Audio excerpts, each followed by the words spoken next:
progress towards sustainable development goals, achievement of. Despite the challenges in the external environment, we are resolved to rebuild the Zambian economy, and this resolve remains strong ever before. Our economic recovery is on track, Mr. President, evidenced by the positive growth indicators and stabilization of key macro variables such as what?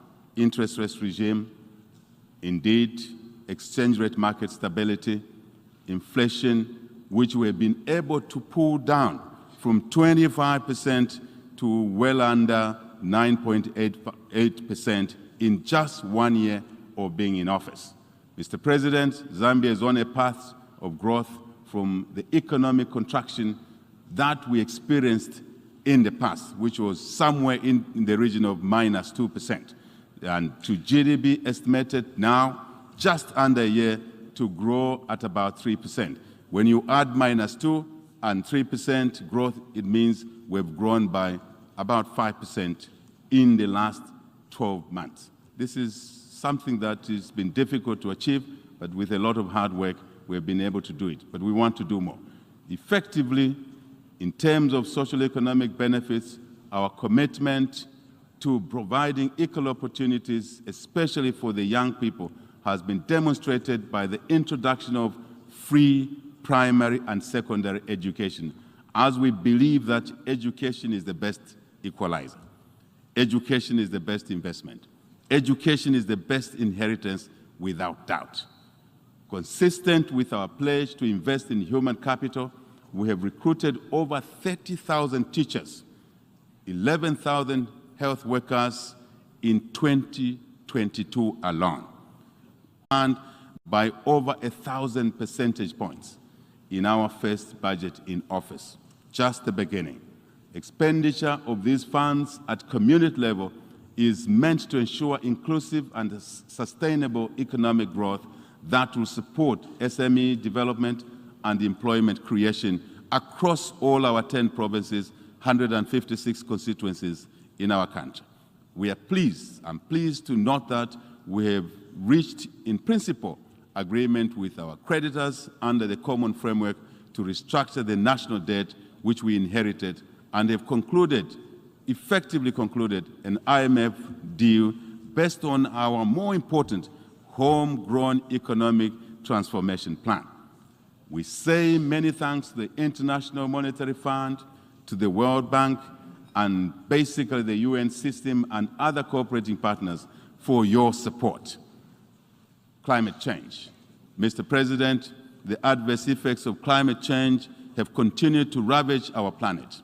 In addressing the emerging global crisis on climate change, allow me to cite a situation in Zambia where recently 1/2 of our country experienced total crop failure due to extreme drought, and another half of our country experienced floods in one season.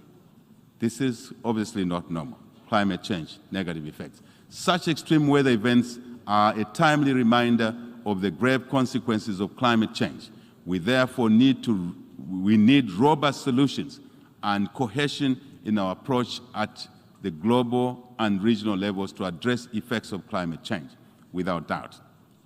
As chair of the African Group of Negotiators on Climate Change, Mr. President, Zambia calls for enhanced global efforts in addressing climate change, which should include increased financial support for countries with limited resources to mitigate, indeed, to adapt to the effects of and negative climate change issues.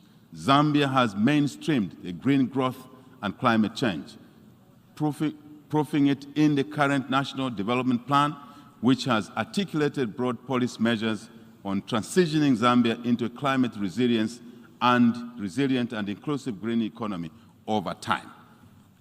3, gender.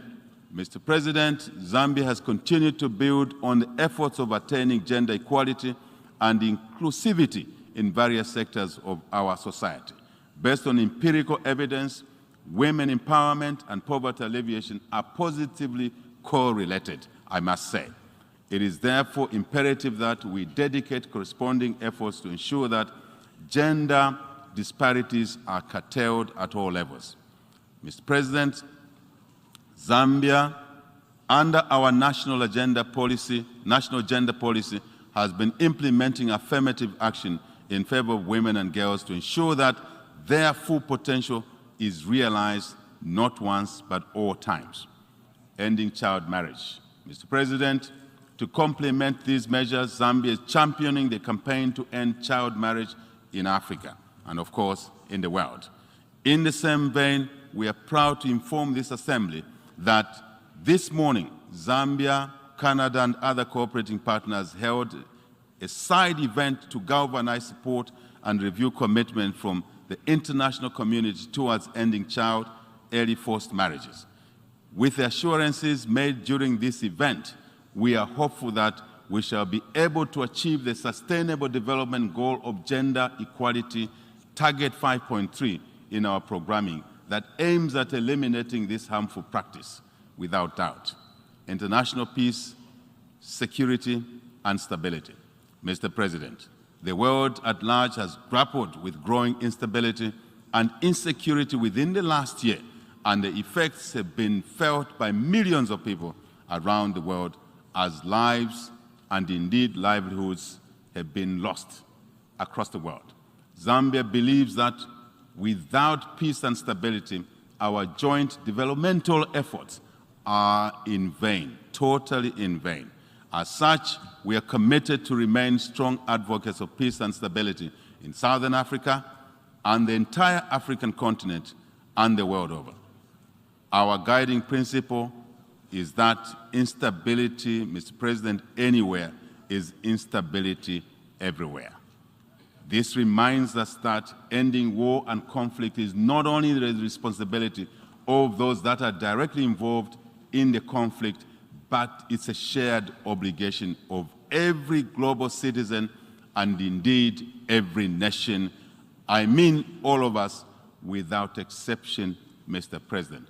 We cannot afford to allow instability to derail our programs, noble programs to better the lives of our people. We therefore take this matter seriously and shall continue to actively participate in efforts to restore peace in all the troubled regions of our global village. As the incoming chair of the SADC organ on politics, defense, security cooperation, Zambia prioritized the restoration of peace and stability in our own country, to start with, and the region. As it is said, Mr. President, charity begins at home.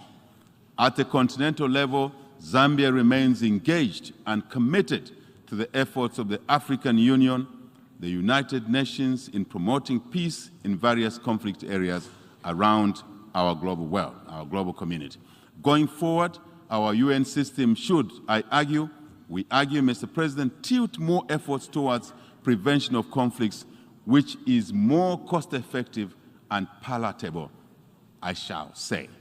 Zambia, as a signatory to various disarmament treaties and conventions, remains committed to promoting global peace and security.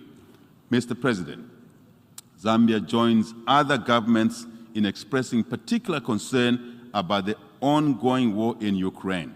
As we stand with all those affected, both inside Ukraine and in the neighboring countries, we also take this opportunity to stress the far-reaching negative consequences of this war, particularly on the prices of food across the world, fuel, fertilizer, and other key commodities. War in any part of the world, Mr. President, has a damaging effect on economic activity, which derails our collective fight against poverty and hunger. Mr. President, a few months of war can erase decades of progress. I shall repeat this. A few months of war can erase decades of progress. I think we need to take note of this. We therefore categorically condemn war anyway, and we continue to urge all parties involved to pursue diplomatic solutions to conflict resolution. On let me repeat, our UN, and I want to emphasize this, our UN should continue with its peace efforts in this particular conflict And your efforts, Mr. President, our collective efforts, are well recognized, and thank you for that. UN reforms. Mr. President, we wish to stress that global ambitions toward peace and security largely depend on the effectiveness of the United Nations Security Council.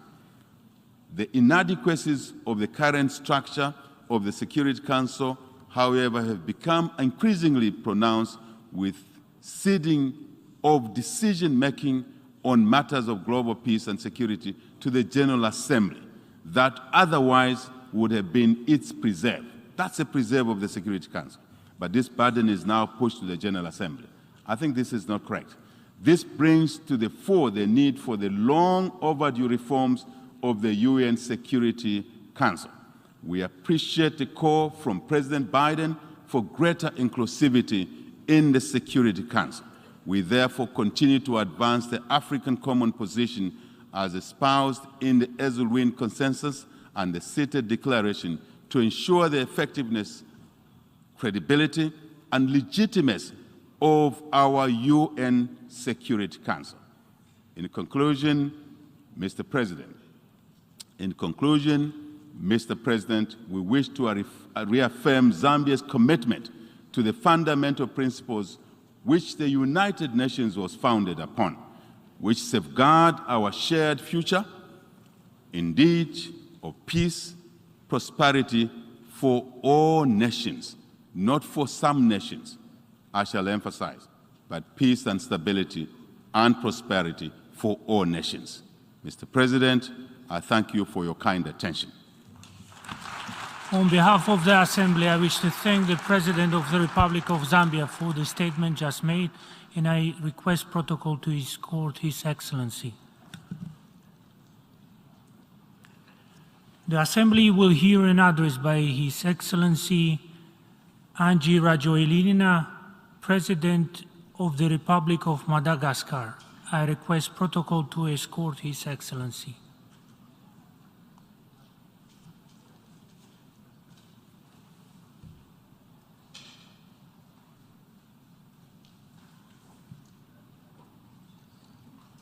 On behalf of the General Assembly, I have the honor to welcome His Excellency Angie Rajoelina, President of the Republic of Madagascar, and to invite him to address the Assembly.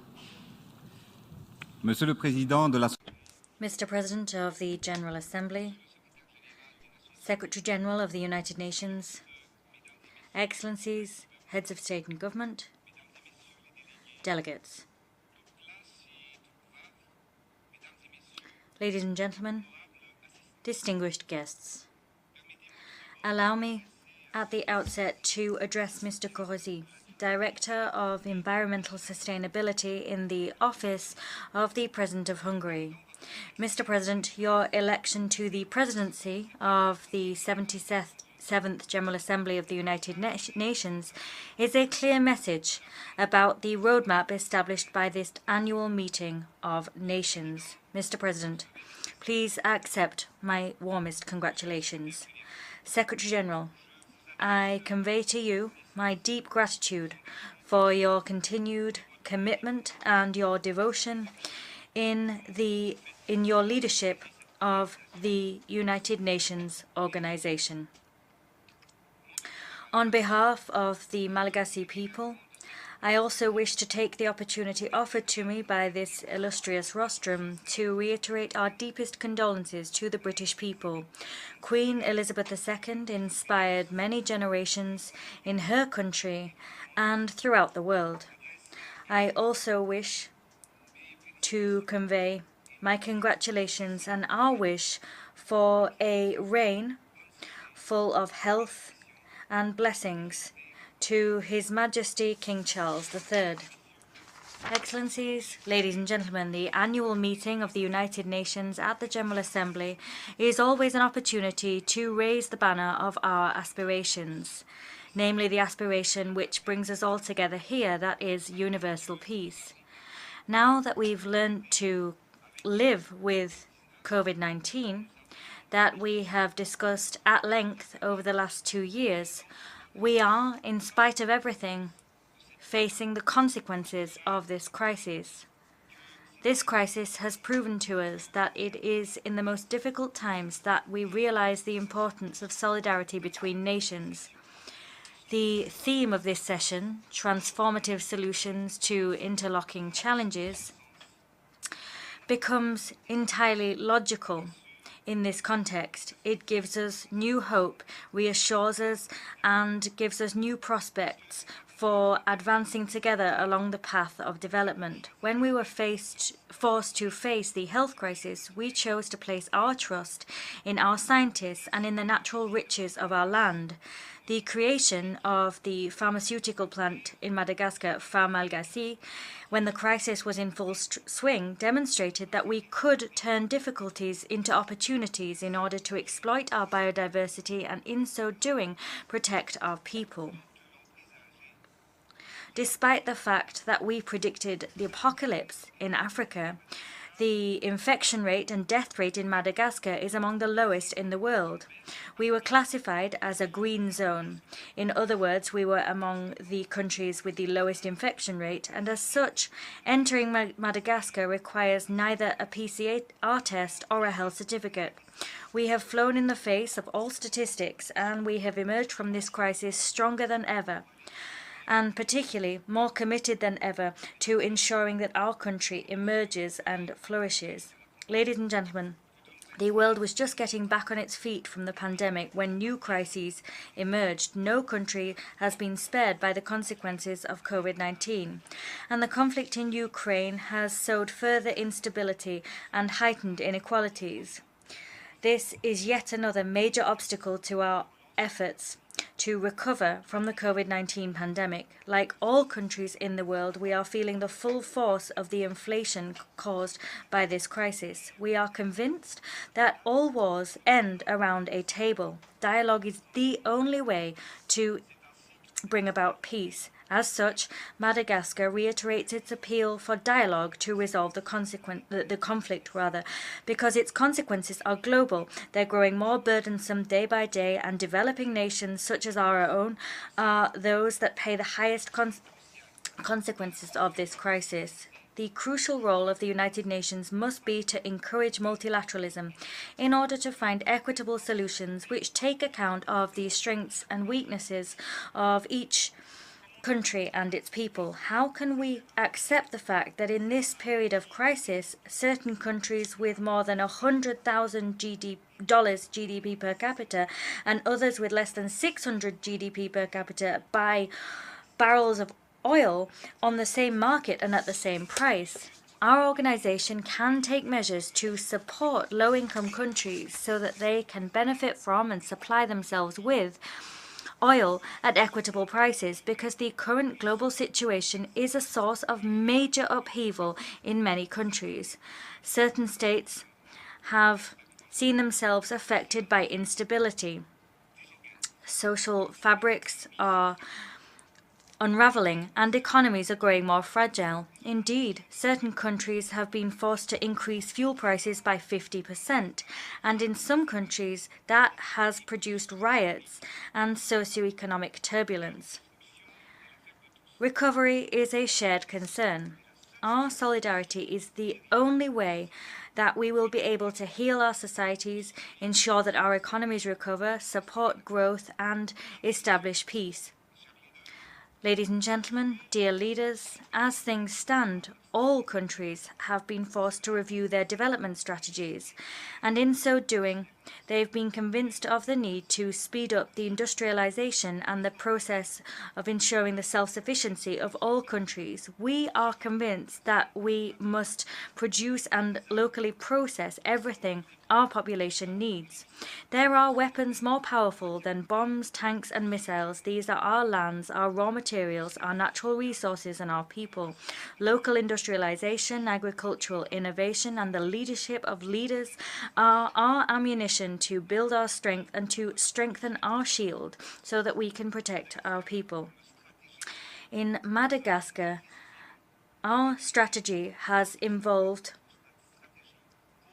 developing a plan to make up our development delays. We have established the plan Emergence Madagascar, and I began implementing that plan when I entered into office in 2019. Our vision is clear and has gone hand in hand with political will that we demonstrate through everything that we do. A sector-by-sector and project-based approach has been prioritized in order to raise Madagascar to the rank of newly emerging country. We've launched an ambitious program of reforms to modernize our administration, strengthen human capital, and foster strong, inclusive, and sustainable economic growth whose driving force is development. Madagascar is a blessed country because we have water resources for hydroelectric dams, we have a number of sunshine hours per year that means that we can open solar power stations, and we have wind power for wind farms. As things stand, many countries are facing energy problems. Consequently, we need to step up the pace of renewable energy production to achieve energy self-sufficiency in the next 5 years. We intend to double, even triple, our energy production capacity. Counterparts, brothers. Now is 2022, and it's unfortunate to note that Africa remains the continent in which the majority of families live in darkness and obscurity. More than 600 million African people, 85% of which are Madagascan households, continue to use candles and oil lamps to light their homes. Consequently, we are launching one of the largest operations ever seen to equip Madagascan homes with solar kits by the end of next year. A number of these, of course, will be subsidized by the state. Once this goal has been achieved, Madagascar intends to become perhaps the first, or at least among the first, countries in the African continent to have brought light to all of its people. Climate change is one of the major challenges of our age. We all need to tackle this challenge. It is important and indeed urgent to work together and rally to protect our planet. From this high rostrum, I wish to sound the alarm. Commitments were made during COP21 and were reaffirmed during COP26. These commitments related to the creation of the Green Climate Fund. It was decided that this fund would be funded to the tune of $100 billion a year. Madagascar was the 5th African country to complete its national adaptation plan. As such, my country should have been among the beneficiaries of this Green Fund. However, access to this financing is painfully slow, and as things stand, no commitment made has been upheld. It is unfair that the least polluting nations pay the highest price for the impact of climate change. Madagascar is an island nation, and as such vulnerable to the whims of the climate. In 2022 alone, this year alone, that is, 5 cyclones struck Grande Île in only 2 months. 178,000 hectares of arable land were flooded and destroyed. Our island is the first country to have endured a climate-induced famine. Water resources are drying up in the south of the country, and the people of this region are increasingly vulnerable. The consequences of climate change are worsening, and the global situation calls us to action. How many high-level meetings, summits, and international conferences have we already had? How many statements have we made? How many commitments have we made? Let us now turn these words into actions. Today, I bring to you the cries and the voices of the African continent in general, and of Madagascar in particular. Africa's young people, the entire continent, is waiting for polluting countries to comply with agreements made. Keeping these promises is protecting our planet. Our populations demand that this be done, and future generations will hold us accountable. Further down the line, environmental protection issues are particularly dear to my heart. We're all aware that forests are the lungs of the earth, and however, the use of charcoal and firewood remains standard practice across the African continent. And indeed, 92% of my country's population uses these types of fuel. A family using charcoal or firewood for cooking destroys around 1 hectare of forest a year. That's a devastating figure. We must change the practice and the mindset. Consequently, my country will equip 250,000 families with bioethanol stoves in order to preserve 250,000 hectares of our forest every year. Mr. President, ladies and gentlemen, we've embarked upon major public works projects to transform the country because everything needs to be built and rebuilt. Everything is urgent. Everything is a matter of priority. For the last 4 years almost, we have tirelessly built and rebuilt roads, built schools, health centres, hospitals, dams, courts. We've built prisons in line with international standards. We've built sporting facilities, cultural facilities, and more besides. Madagascar is continually evolving in spite of the crisis which lashes in quick succession globally. My country is so huge that a lot of work has been done to ensure that it can all be connected by transport. However, the road remains long and thorny. We have faith, however, and we continue to move forward with determination. Incidentally, the plan Emergence Madagascar paves the way for the future. From north to south, from east to west, all of Madagascar is being built and rebuilt. Only last week, we opened the National Road 5A in the north of the country. Up till that point, and indeed for decades, had been a dirt road that took a week to travel in the rainy season. As things stand, 2 hours suffice for that journey, and that has meant that immediately the costs and prices of transport and the movement of people and goods have reduced, and that has meant that we've quantitatively improved the lives of local people and encouraged the socio-economic development of many regions of the country. In the south, we're beginning work on National Road 13, and soon work on National Road 10 will begin, as well as National Road 44 in the east. That work on Road 44 is continuing, and that has connected the nation's main granary to transport links. In the northwest, National Road 31 will be entirely restored, and that will mean that we can properly access our second largest granary. The first major motorway in the country will link the capital to our major port, and the work on that will begin in a few weeks. Currently, that journey requires 10 hours, but once the work has finished, that journey will only take 2 hours. The demographic dividend is today a variable which must be factored into our equations. We need to change the structure of our population.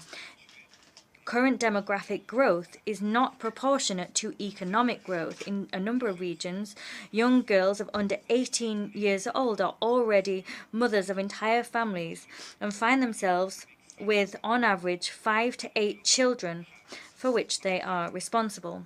Consequently, they find it more difficult to feed these children, raise these children, care for them, and educate them properly. The family planning program, which has already been launched, is consequently a crucial part of our strategy to control our birth rate and transform the current population from a dependent one into an active and economically productive one. Demography will become an asset for Madagascar and no longer a hindrance to development. In terms of education, we've taken huge strides forward. My government has built more than 1,000 classrooms and has invested a great deal in teaching tools and material. We've established school canteens, we've published books and textbooks, distributed digital tablets in order to considerably improve the quality of education our children and young people receive. The access rate to basic education has increased by 146%, and the school dropout rate has significantly decreased. We have made education a national priority.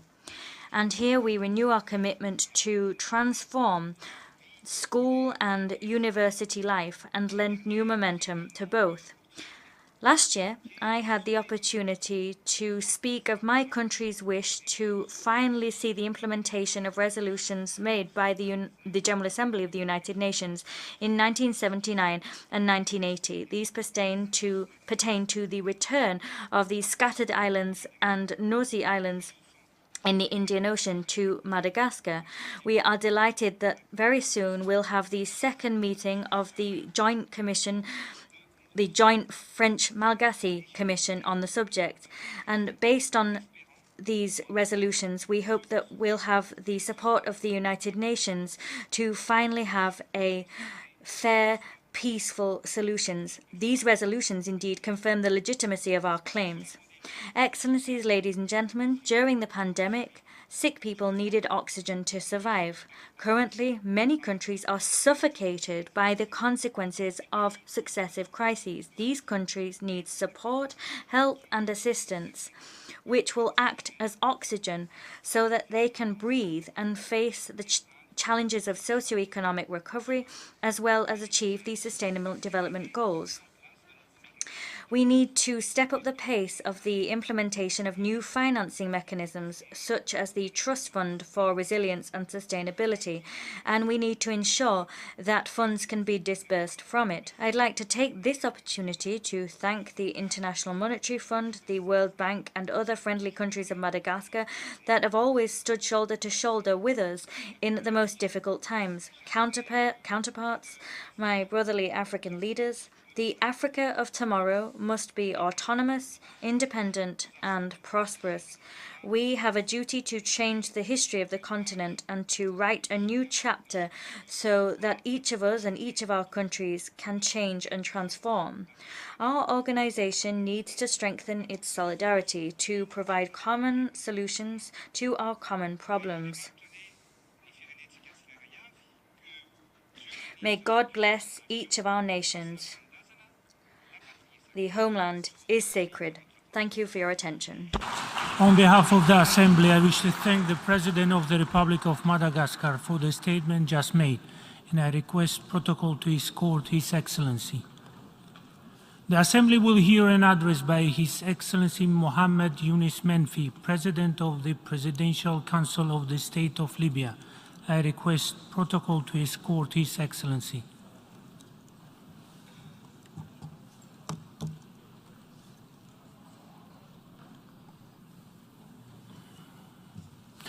On behalf of the General Assembly, I have the honor to welcome His Excellency Mohammed Yunus Menfi, President of the Presidential Council of the State of Libya, and to invite him to address the Assembly. Bismillah ar-Rahman ar-Rahim.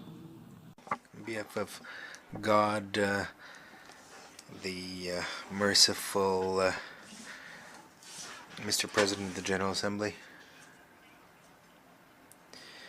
at the outset of my intervention, I would like to address on my behalf, on behalf of my delegation, my congratulations to Mr. Korosi for his election to the 77th session of the General Assembly. I wish him every success in his term. I also thank Mr. Abdullah Shahid for his tireless work and the invaluable contribution he made during his presidency of the previous session of the General Assembly. I also would like to applaud the continuing efforts of Mr. Antonio Guterres, who leads our organization with wisdom and balance in these difficult circumstances around the world. Ladies and gentlemen, my country, Libya, which I have the honor of serving and representing, is going through a decade of both suffering and hope. Libya is still trying to build its state institutions and consolidate the principles of democracy. The Libyan people have demonstrated to the entire world that they represent a unified a unified nation. In spite of the challenges, the Libyan people, thanks to its clairvoyance, tolerance, and patriotism continue to work for a united country. They give us the determination and hope to keep moving forward to realize their aspirations, to build our state and pave the way for stability and prosperity. Ladies and gentlemen, the events of today certainly recall the past. The Army of Libyan Liberation, which was created before the creation of the Libyan state, fought alongside the armies of the world, of the free world. After the defeat of fascism, Libya earned its independence. Our independence was born as a result of our national combat, and this made it possible for our founding fathers to build our country and to launch our trajectory of prosperity and development, which in a record time made Libya a model of development. Ladies and gentlemen, today, of course, the situation is very different. Individual interests of different countries involved in the Libyan situation, as well as proxy wars and diverging views on how to solve the situation in Libya, have not given us an opportunity to develop our own national path. The very negative international interventions offer contradictory solutions which push our country towards armed confrontation, which do not spare innocent people and which lead to intransigent political positions, which do not accept any concessions and any middle ground. Ladies and gentlemen, the Libyan Presidential Council is attached to its role as indicated in the Libyan political agreement. As the supreme political authority, this council represents national and international unity of the country and fulfills the function of the commander-in-chief of the army. It is also responsible for leading the efforts of national reconciliation that is inclusive to pave the way towards democratic and peaceful transition through parliamentary and presidential elections. At the same time, I'd like to take this opportunity to thank the African Union for having cooperated with us in order to launch the project of national reconciliation. This project represents the most important pillar to support our trajectory that would lead to peace and stability they were hoping for. These responsibilities force us to work in the framework of an impartial and balanced national efforts, in spite of the attempts by certain political parties to push us towards political confrontation that we are trying to avoid by every possible means. We are trying to resolve these political disputes. The Presidential Council has closely followed the series of dialogues between the Parliament and the Council of State. These rounds of dialogue have still not led to an agreement on the constitutional rules to be followed for the parliamentary and presidential elections. The Presidential Council continues to stress that these rounds of dialogue should not continue indefinitely. The Presidential Council is ready to intervene, to have the political process, if necessary, to overcome the impasse in the political process, if necessary. At the economic level, the Presidential Council has supported all efforts that have made it possible to restore the production of gas and oil in all Libyan regions. This certainly is in line with the national interests and supports stability on international markets that have been under severe pressure, especially in countries that are major consumers of energy. Furthermore, based on our balanced position, the Libyan Presidential Council is attached to a transparent and fair management of our oil revenue, which belongs to all Libyans. The goal is to have public funds not be a source of of conflict, and for them to benefit all Libyans in every corner of the country without geographical, political, or other distinctions. If we manage to achieve this goal, it will reduce the current conflict for power and create a climate that is favorable for our democratic transition. Mr. President, my country considers the role of the United Nations in a positive light, in spite of the slower rate of that intervention recently. We still expect an active role of the United Nations through the new leadership of our UN mission in our country. We call on the continuation of the mission in favor of national inclusive reconciliation that will allow us to overcome the current impasse.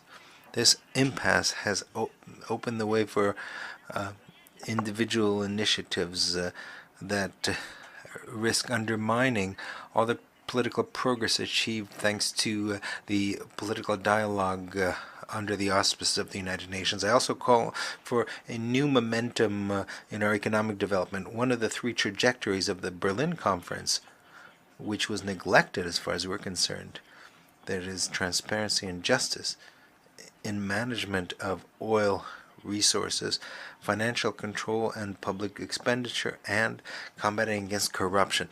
Ladies and gentlemen, the world today is on the threshold of a new international order, an order which reminds us of the suffering of humankind at the beginning of the 20th century.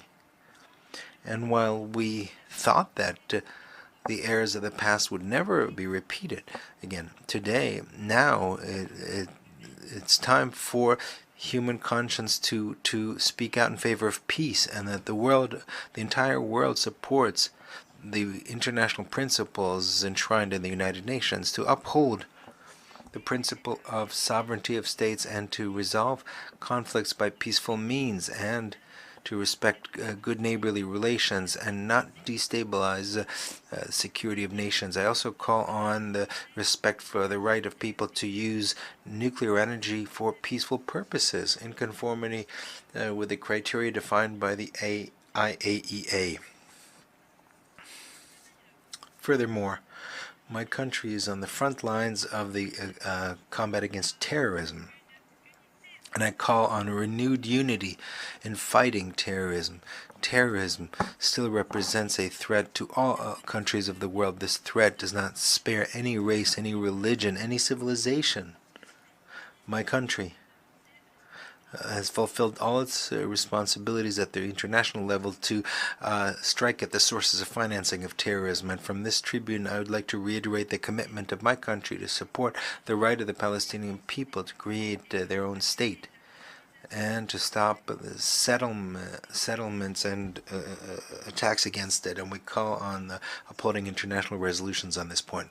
Ladies and gentlemen, Mr. President, this month, the Libyan people are observing a minute of silence during the Day of the Martyr, a day that coincides with the assassination of our national hero in the anti-colonial fight, Omar al-Mukhtar.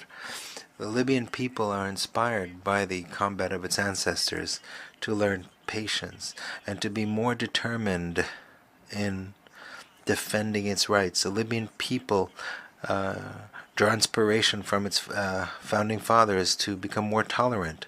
The current period will be enshrined in the national memory. Future generations will recognize the positions of those who supported us and those who undermined our security, who pillaged our richness, our wealth. Libya, due to its Arab neighborhood, due to its position in Africa, is a link between civilizations and as an economic hub where the interests of the world are concentrated. And the damage that we've experienced have not only affected the Libyan people, but have also affected the region and our international relations. Thank you very much. Au nom de l'Assemblée générale, je tiens à remercier On behalf of the General Assembly, I wish to thank the President of the Presidential Council of the State of Libya for his address, and I ask protocol to accompany him. Thank you. L'Assemblée va maintenant... The Assembly will now hear an address by Her Excellency Maya Sandu, President of the Republic of Moldova. I request that protocol accompany Her Excellency.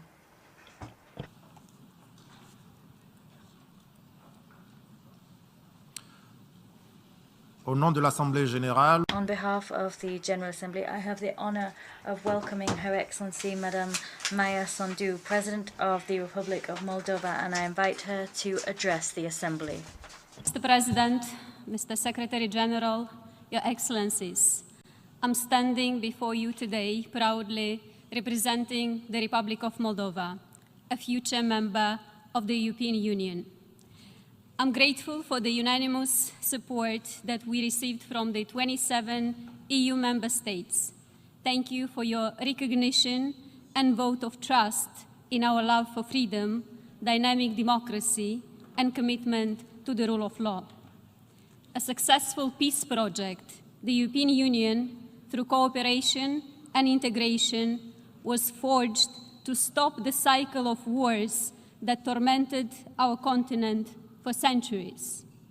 This is another watershed moment in our history, and the EU has to do it again.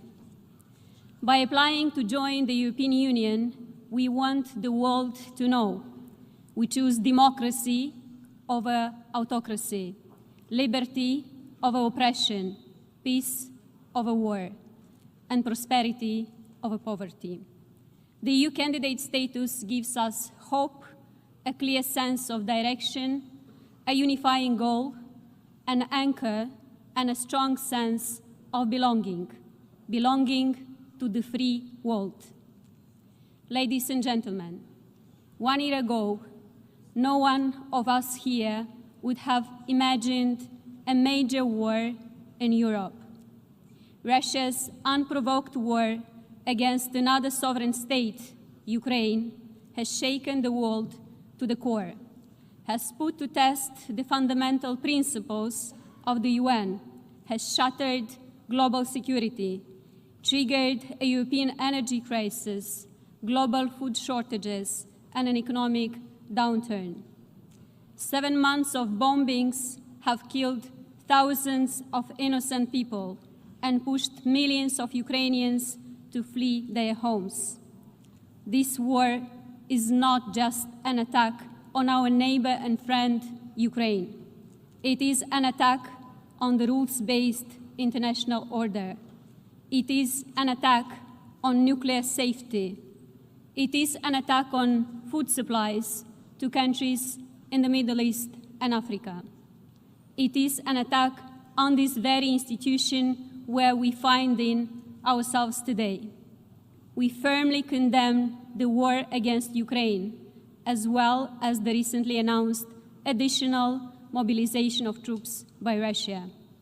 We firmly stand with Ukraine and support its independence, sovereignty, and territorial integrity within its internationally recognized borders. I would like to express my utmost admiration to all Ukrainians for their courage, their resilience, and their inner power to continue to do this fight for survival, justice, and freedom. It is our moral duty as an international community to continue supporting Ukraine. Ukraine is fighting today to keep all of us safe, to keep Europe safe. It needs our support. Europe, all of us, we must help Ukraine. As I stand at this tribune, I represent a country that wants peace. I represent the citizens of Moldova who, irrespective of the language that we speak, Romanian, Ukrainian, Russian, Gagauz, or Bulgarian, regardless of our ethnicity or political preferences, whether we live on the right bank of River Nistru or in the breakaway region of Transnistria, we all want peace. A country of less than 3 million people, we have sheltered more than 500,000 refugees fleeing the war. At the peak of the inflow, our population grew by 4%. Some 80,000 refugees chose to stay among us. I use this opportunity to pay tribute from this high rostrum to all Moldovan families who showed unprecedented solidarity with refugees by opening their homes and hearts to those in need. I'm proud of my people.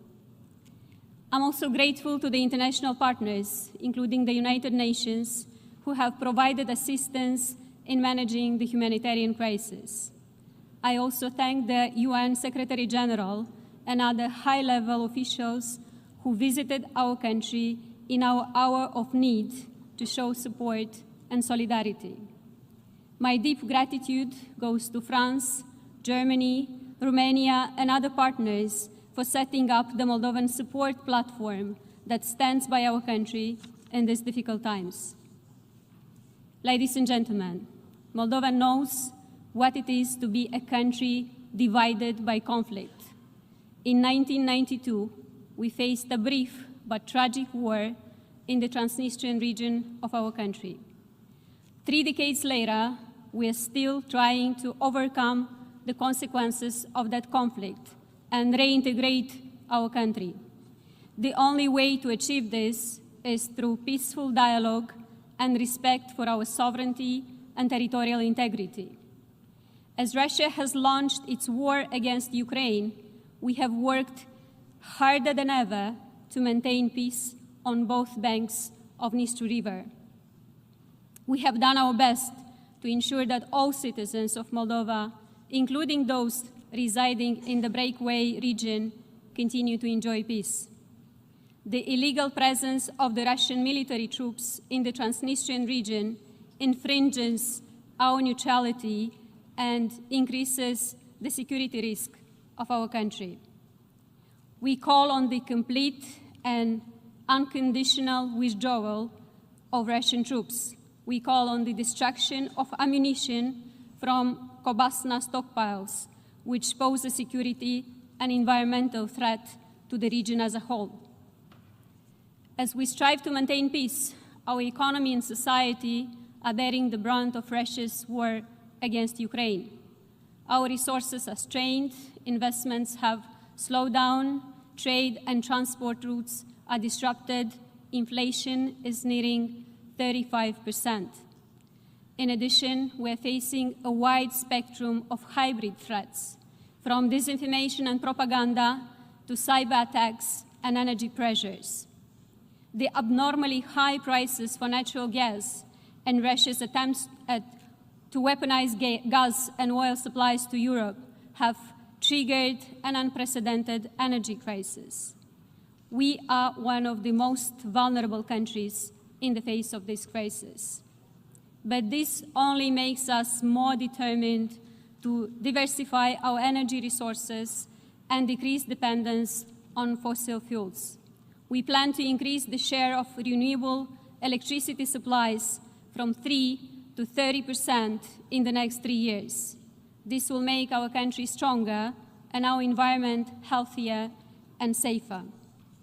Distinguished audience, we all know that the only way to save the planet is joint global action against climate change. The same goes for the fight against corruption. Corruption weakens states and erodes democracies. We should take it more seriously than ever before. We need clear international mechanisms to stop the flow of dirty money. We need better instruments for asset recovery and restitution. We need better information exchanges between law enforcement and anti-fraud authorities in different countries. And we need to set up international sanction regimes against corruption. Ladies and gentlemen, despite all challenges, Moldova is pressing ahead with our reform agenda. We are building a stronger and more democratic state. Last year, Moldova improved 49 positions in the Press Freedom Index, ranking 40th in the world. justice reform, and the fight against corruption is at the core of our transformation. We are working hard to become a better place for investors, to create jobs, boost the economy, and bring greater prosperity to our people. We are investing in connectivity with Europe, and we are trying to bring our country closer to European standards. We're building roads and bridges, hospitals, and a more modern education system. We are building stronger institutions that will benefit the citizens of Moldova. We are focused, persistent, and relentless. We are determined to bring Moldova into the EU so that every Moldovan can have better living standards and more economic opportunities at home. This is the only way for Moldova to grow as a consolidated democracy in our part of the world during these difficult times. Ladies and gentlemen, as I come before you from a region weakened by war and energy crisis, drought, and rampant inflation, my message is this. In the face of man-made human suffering and economic adversity, the countries of the world must stand together once again. We must do so to reaffirm the value of peace and the inviolability of human life, to defend democracy and freedom, and to uphold the right of every country to decide their own fate. Thank you.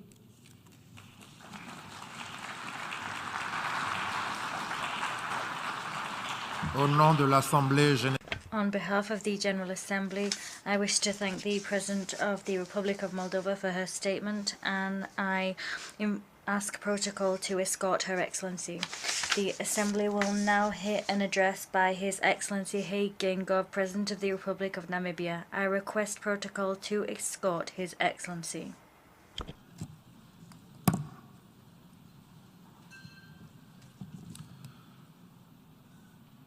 au nom de l'Assemblée générale, On behalf of the General Assembly, I wish to thank the... On behalf of the General Assembly, I have the honour to welcome His Excellency Mr. Hage Geingob, President of the Republic of Namibia, and I invite him to address the Assembly. Mr. President, Your Excellencies, Heads of State and Government, Mr. Antonio Guterres, the Secretary General of the United Nations, distinguished delegates, ladies and gentlemen, Namibia congratulates His Excellency Shapa Korosi on your election as President of the 77th session of this August Assembly. Please be assured of Namibia's full support as you provide leadership during your tenure. Allow me to also extend appreciation to your predecessor, His Excellency Abdallah Shahid, for his sterling stewardship as President of the 76th session of the General Assembly. Mr. President, since attaining our political independence 32 years ago, we are proud of the work we have undertaken towards the second phase of our struggle for economic independence. During this period, we have built a strong foundation for our governance architecture, with emphasis on strengthening processes, systems, and institutions. Given these advances in effective governance, we are optimistic in our quest to deal with the triple challenges of inequality, unemployment, and poverty. Our impact plan, the Harambee Prosperity Plan 2, which is accelerating the implementation of the national development plans, is fast-tracking our efforts towards Vision 2030. Since my term of office is coming to an end on 20th March 2025, as a nation with a constitution that binds the head of state to 2 term limits, we have set in motion a process for an orderly succession to continue with our peaceful development. The ruling party, SWAPO, of which I am the head, is currently conducting primaries. There is a real possibility that the next candidate of the SWAPO party for the national presidential elections will be a woman or a young male, of whom the male is from the generation that was never in exile. The presence of women in the line of succession is a demonstration of the strides we have made in gender equality, with women representation at 40% in the National Assembly. Moreover, 90% of our banks are helmed by women. Namibia is a child of international solidarity, midwifed by the United Nations. Therefore, we are convinced about solidarity and partnership as critical enablers of our developmental aspirations. Allow me at this juncture to thank the Secretary General for his comprehensive report on our common agenda, which carries clear recommendations on how to advance the SDGs and all existing global agreements through multilateralism, with the UN at the center of our efforts. I commend the Secretary General for his visionary leadership in proposing that we should meet in a summit of the future to reflect on challenges and opportunities that await current and future generations. Namibia supports the convening of this important summit at the earliest opportune time. Over the past few months, it has been encouraging to note the concerted efforts to shed a spotlight on transforming education and advancing SDG 4. Education is a sector that Namibia has consistently been prioritizing through the allocation of the resources, both human and financial, and the consistent prioritization of policy development. In the context of the recently concluded Transformation of Education Summit, Namibia commits to transformative leadership, ensuring access to inclusive digital technologies, and developing a strategy for innovative financing and resource mobilization. In Namibia, the education sector receives the largest share of budgetary support, equivalent to 8% of GDP, and almost a quarter of the total national budget. The Namibian government offers free primary and secondary education, which demonstrates our commitment to prioritizing and expanding access to education for all. Furthermore, we are proud of the recent landing of the Google Equinor subsea cable, which lends itself greatly to changing Namibia's digital transformation landscape and narrowing our digital divide, in line with our commitment to leveraging the fourth industrial revolution.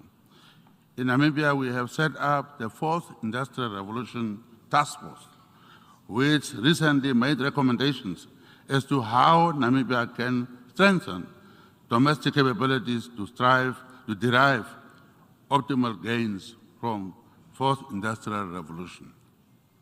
In line with the recommendations of the task force, the government is currently developing a consolidated national fourth industrial strategy to provide overarching direction and multi-sectoral planning. The strategy will prioritize education reform to close the fourth industrial revolution skills gap, cyber security, and expansion of ICT infrastructure and services. Mr. President, global debt is at an unprecedented level and interest rates are rising. This reality limits our fiscal space. As we talk about our collective aspirations, we should remain acutely aware of the vulnerabilities facing developing countries. Namibia's classification as an upper middle income country presents challenges with regard to mobilizing resources to finance our development goals. As I have been saying, taking our GDP and dividing it by a small population, thus deriving at high per capita income, without doubt is flawed formula that requires urgent consideration. The formula does not take into account the vast income disparities between the wealthy white and the poor blacks, which is a consequence of 100 years of colonialism and apartheid occupation. However, I am pleased to hear that a number of developing and developed countries are in agreement with this unfair classification, which denies countries like Namibia access to soft loans and grants, which are necessary to fight inequality and to lift many out of poverty. The choice of the theme of this session, quote, solutions through solidarity, sustainability, and science, unquote, calls on us to deal with the issues that affect us all. Therefore, I'm confident that the unfair classification of countries like Namibia as upper middle income countries will enjoy priority. Over the past few months, we have witnessed stark geopolitical tensions, a reminder of the fragility of our world order. Threats to peace and security come at a great cost to the men, women, and children trapped in such situations. The Russia-Ukraine conflict is now in its 7th month, with serious consequences for food and energy supply chains. Namibia believes that dialogue is the condition sine qua non for the peaceful resolution of any conflict. Our United Nations was created for the maintenance of peace and security and should lead a peaceful resolution in the Russia-Ukraine conflict. Namibia is a member of the AU Peace and Security Council and chair of the SADC organ on politics, defense, and security cooperation, continues to demonstrate its commitment to regional and continental stability by advocating for the advancement of infrastructure for peace, democracy, and protection of human rights. In this regard, as a new chairman of the SADC organ on politics, defense, and security cooperation, I'm calling for peaceful general elections in the Kingdom of Lesotho on the 7th of October 2022.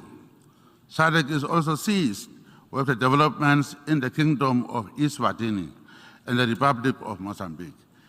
In that vein, I have commenced a process of dialogue with the leaders of Eswatini, Lesotho, and Mozambique in order to ensure the successful implementation of SADC decisions for peace and stability to prevail in our region. I always say inclusivity spells harmony and exclusivity spells conflict. Africa is a continent of 1.2 billion citizens, and the exclusion of Africa from the Security Council is an injustice. For as long as the Council fails to reflect in stature and composition current global realities, it will not be able to adequately address global concerns.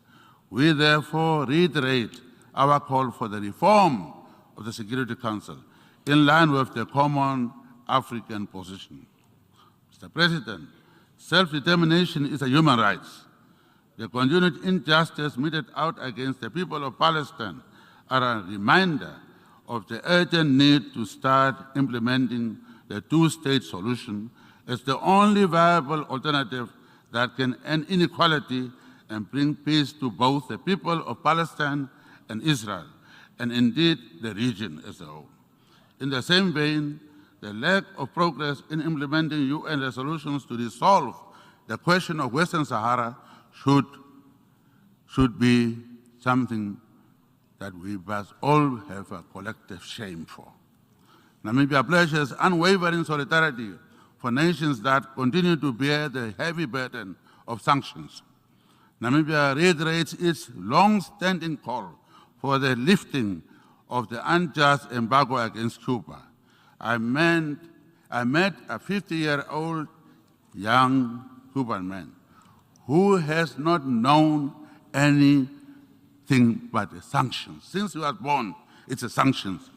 How long are we going to continue with that? We are talking about building the peace in the world.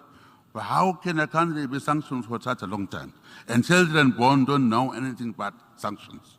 Please, it is time that sons and daughters of Cuba are given their right to a decent life, freedom, and embargo that denies them their right to develop their own country should be stopped now. Equally, we call on the lifting of sanctions against the Republic of Zimbabwe. Why are the sanctions in place for a country which is making progress at all levels?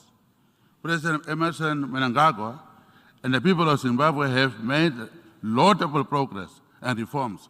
We should be given a chance to succeed without the weight of sanctions. Mr. President, the health of our planet is in serious jeopardy. Our home is on fire. We are experiencing unprecedented impacts of climate change, including severe droughts and ravaging field fires. Time is a luxury we do not have. We have to act decisively to reduce carbon emissions as our contribution to the preservation of our planet and the people. Namibia, like many developing countries, remains vulnerable to the asymmetrical impacts of climate change. Therefore, at COP27, Namibia plans to announce major developments in its ambitions to decarbonize global hard-to-abate sectors through the production of green hydrogen. Furthermore, the first hydrogen-to-power project in Africa is expected to be operational by 2024 in the town of Swakopmund in Namibia. This is an example of what is possible when we pull together in the same direction.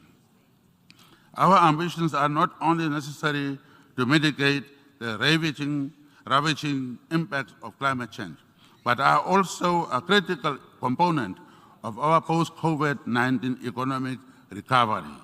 Therefore, Namibia remains ready to work with the international community to ensure the most optimal utilization of its natural resources to combat climate change.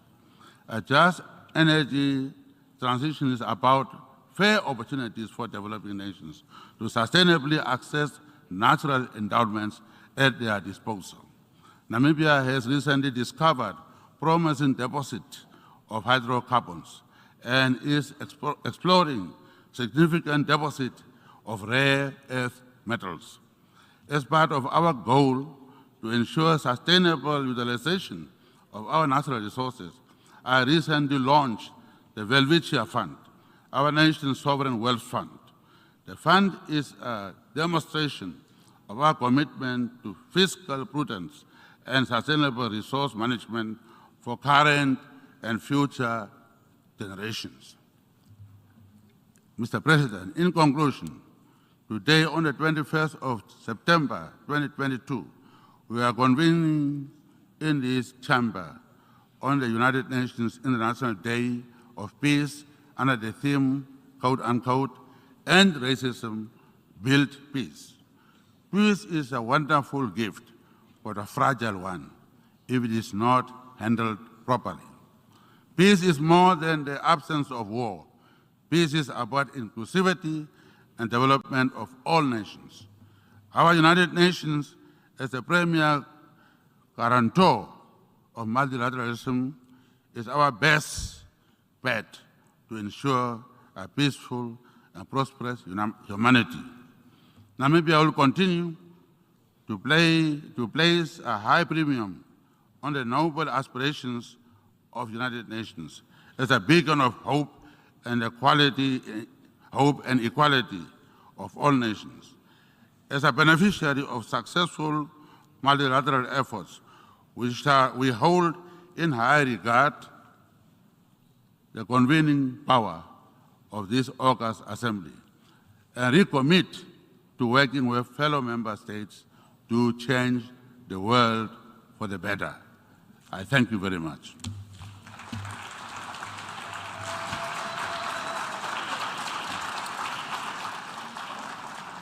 On behalf of the General Assembly, I wish to thank the President of the Republic of Namibia for the statement just made, and I request protocol to escort His Excellency. The Assembly will now hear an address by His Excellency Borut Pahor, President of the Republic of Slovenia. I request protocol to escort His Excellency.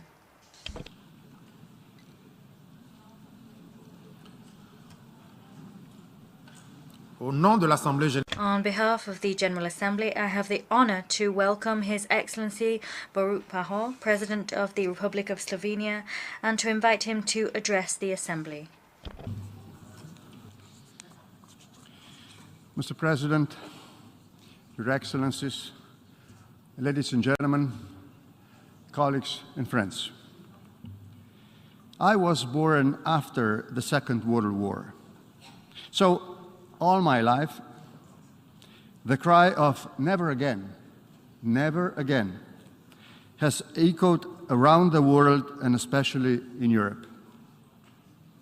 With the exception of the war in Balkans, even the major geopolitical changes in Europe since the fall of Berlin Wall have been peaceful.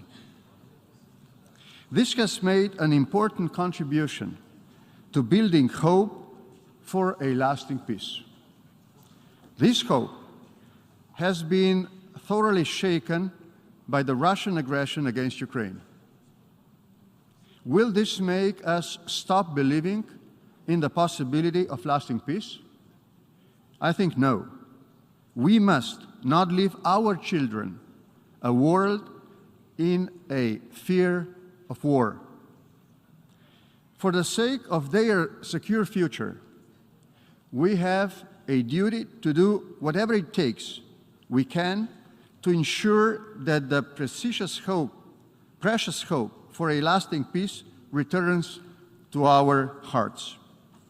After all, it was with this hope and our shared responsibility that the United Nations was founded. The United Nations has set very clear rules of engagement to which all members have committed ourselves. These include a commitment to peaceful settlement of disputes, cooperation and respect for fundamental human dignity. Ladies and gentlemen, I wish to speak about peace, climate change and multilateralism today. First of all, number one, peace and security. The Russian Federation's decision for a military attack on Ukraine has shaken these rules. So have many other armed conflicts in different parts of the world. The Russian aggression has put international security at risk. Yesterday's announcement of President Putin that there will be a referendum in parts of Ukraine is a continuation of aggression and is in breach of international law. I especially condemn his word about possible use of nuclear weapon. This war is threatening the already fragile stability of the Western Balkans. It has also threatened international food and energy security. I commend the UN Secretary-General for his engagement and Turkey for its support to reach the agreement. Ladies and gentlemen, peace is, as it has been just said, not just an absence of war. In peace, leaders should strengthen and nurture good relations with other countries. It is our obligation to resolve outstanding issues in a spirit of compromise and mutual understanding. Only in this way we will reduce the chances of old grievances and historical traumas to come to life once again. I'm grateful to many of you for the opportunity to do this together for the benefit of well-being of our countries and the wider international community. Fostering good relations and building trust within societies and between them is the most effective means of preventing armed conflicts. Number two, more cooperation for a better future.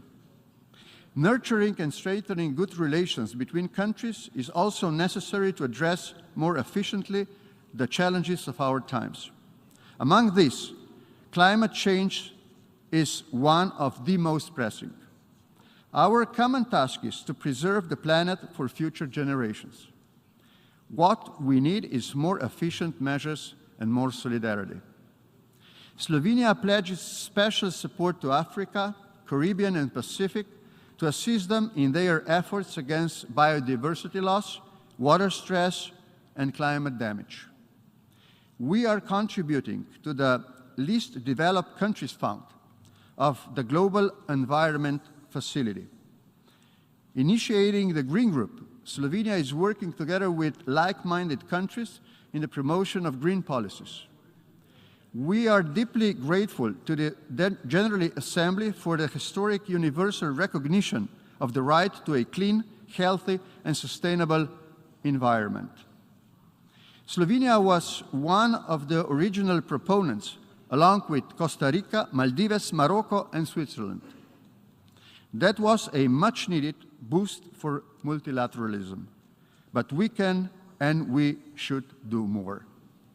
The upcoming UN Climate Change, Biodiversity, and Water Conference are an excellent opportunity to commit ourselves to do more and better.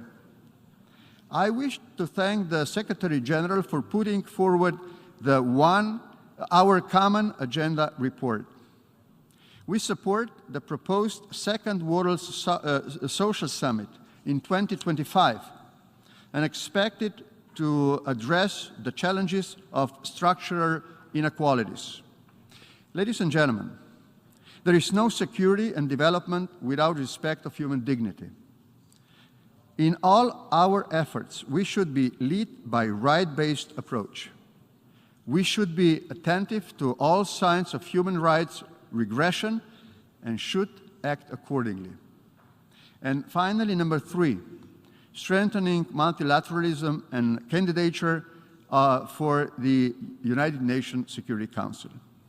Excellencies, colleagues and friends, the UN Charter is a fundament of our international system. Rule-based order is a sine qua non for maintaining peace and security, a just and balanced international system. Slovenia has proved itself a reliable and trustworthy member of the UN family and an honest broker. We are engaged in a genuine dialogue and constant search for creative and good solutions to our common challenges. We are part of peacemaking and stabilization efforts that includes humanitarian demining, rehabilitation, and saving the lives of civilians all around the globe. We are actively participating in efforts to strengthen the legal framework and respect for international law, including ending impunity. We build trust to secure a better future. Let me say that my country, Slovenia, has no enemies, but only friends all around the globe. Slovenia is well placed to be a non-permanent member of the Security Council 2024 to 2025. Endless striving for peace, justice, mutual understanding, reconciliation, both within and between societies, respect for ethnic, national, religious diversities, promotion of sustainable development and solidarity. This is the task of Slovenia, and this is our common task. I would like to thank you for your attention. I wish you all the best. Au nom de l'Assemblée générale, je tiens à remercier. On behalf of the General Assembly, I wish to thank the President of the Republic of Slovenia for the statement and a request protocol to escort His Excellency. The Assembly will now hear an address by His Excellency, Mr. William Samoei Ruto, President and Commander-in-Chief of the Defense Forces of the Republic of Kenya. I request protocol to escort His Excellency.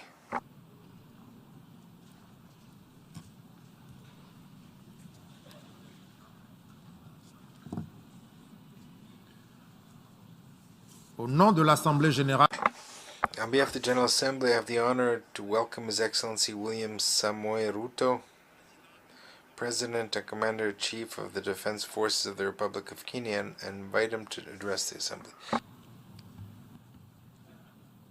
Mr. President of this 77th session of the UN General Assembly, Your Excellency Saba Korosi, Secretary General of the United Nations, Your Excellency Antonio Guterres, Excellencies, distinguished delegates, I am grateful for the immense privilege to join Your Excellencies in this distinguished assembly, a privilege made possible by peaceful, democratic transition following free and fair elections in Kenya on the 9th of August, 2022. Elections that not only stand as testimony of the universal power of democracy, but also of the manifest ability of African peoples to invest in stronger nations and a secure future, robust institutions, effective constitutions, and the impartial administration of the rule of law guarantees the achievement of shared aspirations. This 77th session of the UN General Assembly comes at a unique moment when the entire world is struggling with multiple grave challenges that include regional conflicts, the COVID-19 pandemic, the triple planetary crisis, food insecurity, and the rising cost of living. I take this opportunity to congratulate you, Mr. President, on your election to preside over this session, and to express my confidence that your wealth of experience offers us significant assurance of your good leadership. Your motto, solutions through solidarity, sustainability, and science, succinctly captures with particular resonance the urgent imperatives of our time. I assure you of Kenya's firm support and cooperation during your tenure. I further take this opportunity to commend your predecessor, His Excellency Abdullah Shahid, for his bold steps in steering the United Nations community and for ensuring its business continuity under the unprecedented circumstances occasioned by multiple global threats, such as the COVID-19 pandemic.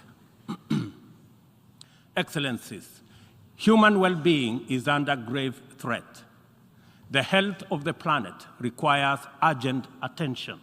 The immense pressure exerted by conventional threats such as climate change, the global food crisis, terrorism, cybercrime, and armed conflict has been compounded by unprecedented, devastating disruptions due to COVID-19. I express my approval of the theme for this session, a watershed moment, transformative solutions to interlocking challenges. Because it boldly signals the window of opportunity we now have to escalate our engagement from firm consensus to decisive action. In many respects, the COVID-19 pandemic stripped us of many illusions and exposed stark justice and solidarity deficits in the face of existential crisis.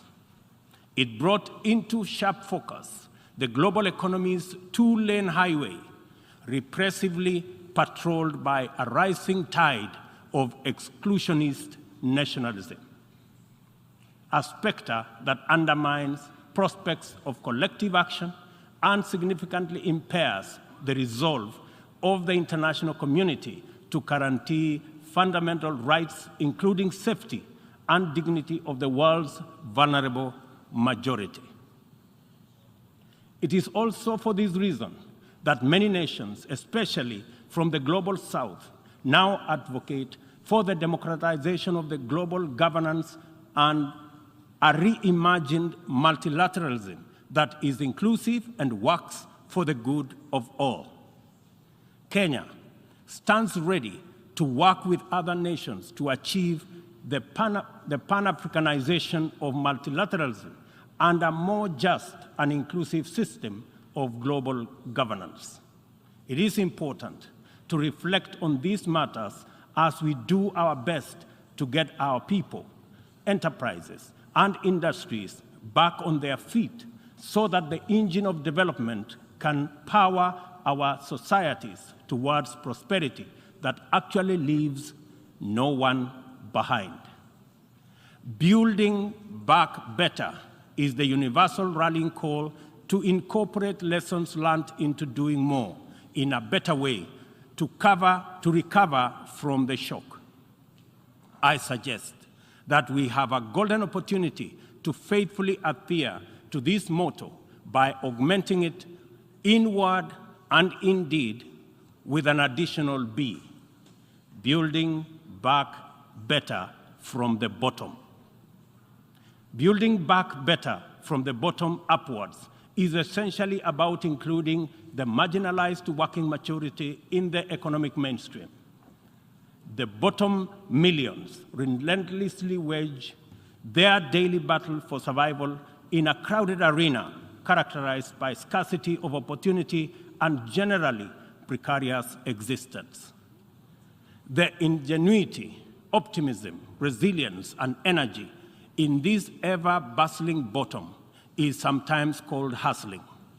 Invisibly to policymakers and beyond the reach of many public services, these hustlers take nothing for granted, surviving overwhelming odds and frequently succeeding greatly. In the words of Abraham Lincoln, things may come to those who wait, but only things left behind by those who hustle. It is time to bolster the resilience of our nations, to mainstream these millions through deliberate strategies and efforts for economic inclusion by building back better from the bottom up.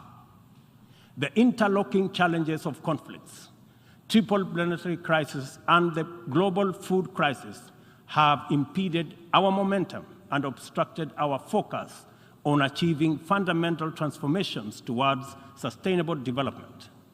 In the Horn of Africa region, severe drought and disruption of supply chains due to the COVID-19 pandemic, as well as the Russia-Ukraine conflict, have left us food insecure, and consequently, we have been constrained to repurpose our strategies to prioritize drought and famine relief, insulating education and disruption, and improving social protection and healthcare systems to secure the well-being of our people. Many countries now bear witness to the unsettling phenomena of rivers, canals, and water reservoirs that are drying up on account of drought and heat waves occasioned by climate change. Kenya is no exception. The northern arid and semi-arid rangelands of our country have been gravely impacted by drought, whose severity has not been seen or experienced in 40 years. 3.1 million residents of these atolls are now severely food insecure on account of scarce rainfall over 3 consecutive seasons, leading to poor crop and pasture. This unprecedented confluence of intensely adverse events has exacerbated water scarcity and starvation, worsened by rising food prices thus complicating Kenya's roadmap towards delivering good quality of life to our citizens and hindering the progress to achieving SDG number 6 and SDG number 2. Severe drought has affected not only the Horn of Africa and the Sahel regions, but continues to devastate many others, including Asia, Europe, and the Americas. If for no other reason, the fact that we all are in this together must strengthen the case for concerted efforts across continents. With this in mind, I call on member states and all relevant stakeholders to demonstrate strong political will and showcase effective cooperation by supporting the most affected countries financially, as well as through sharing land restoration and climate change adaptation technologies. It is through collaboration to expand inclusion that we can attain a new paradigm in multilateralism. The latest report of the Intergovernmental Panel on Climate Change reminds us that we cannot afford to waste another moment debating the merits of doing something vis-à-vis doing nothing. It will soon be too late to reverse the course of events, and then even the best possible interventions will not suffice.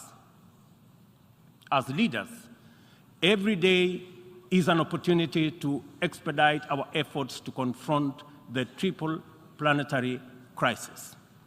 It will be recalled that during the Stockholm Plan 50 meeting, which Kenya had the honor of co-hosting with Sweden, there was consensus from states on the need to act urgently in addressing environmental impacts. Given this agreement, it is deeply concerning that little progress has been made in respect of the needful actions.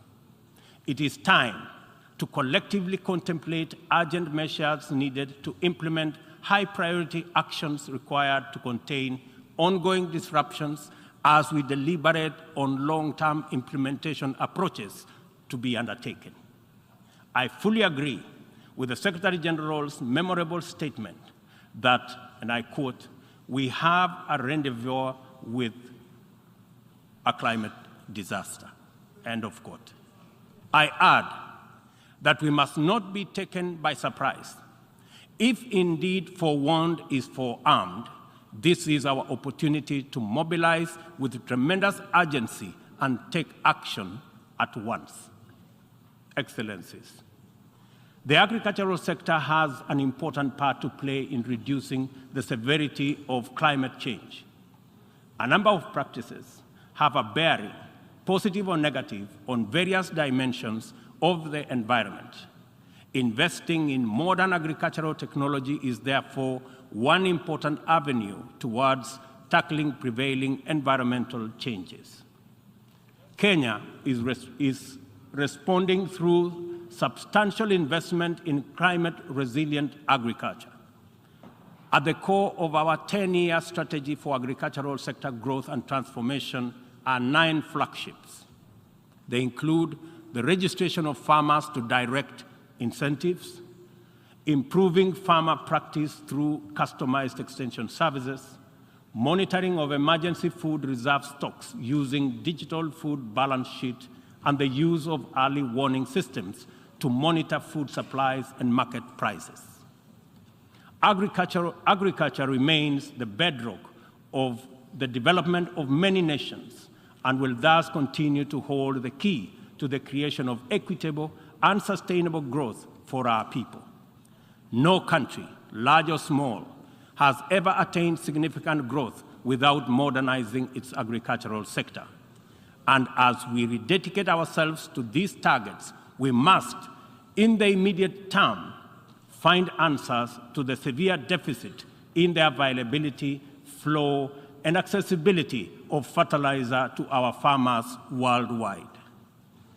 I couldn't agree more with Secretary General Guterres on his warning right here yesterday that, and I quote, "Without action now, the global fertilizer shortage will quickly move into a global food shortage," end of quote. We are encouraged to note that education, health, agriculture, and numerous other public services have become increasingly reliant on digital access. The world needs greater investment in the development of ICT infrastructure, accompanied with policies that support innovation and increased acquisition and deployment of technology. In so doing, we should be driven by the conviction that these measures offer a viable shortcut to poverty reduction and the promotion of inclusive development.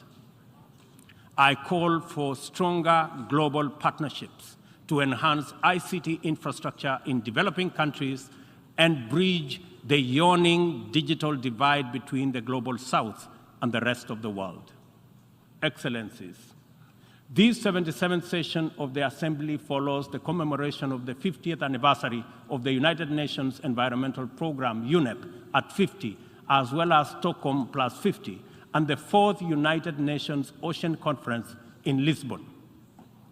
Outcomes of these conferences demanded real commitment to address global environmental concerns as a matter of urgency and for a just transition to sustainable economies that work for all people.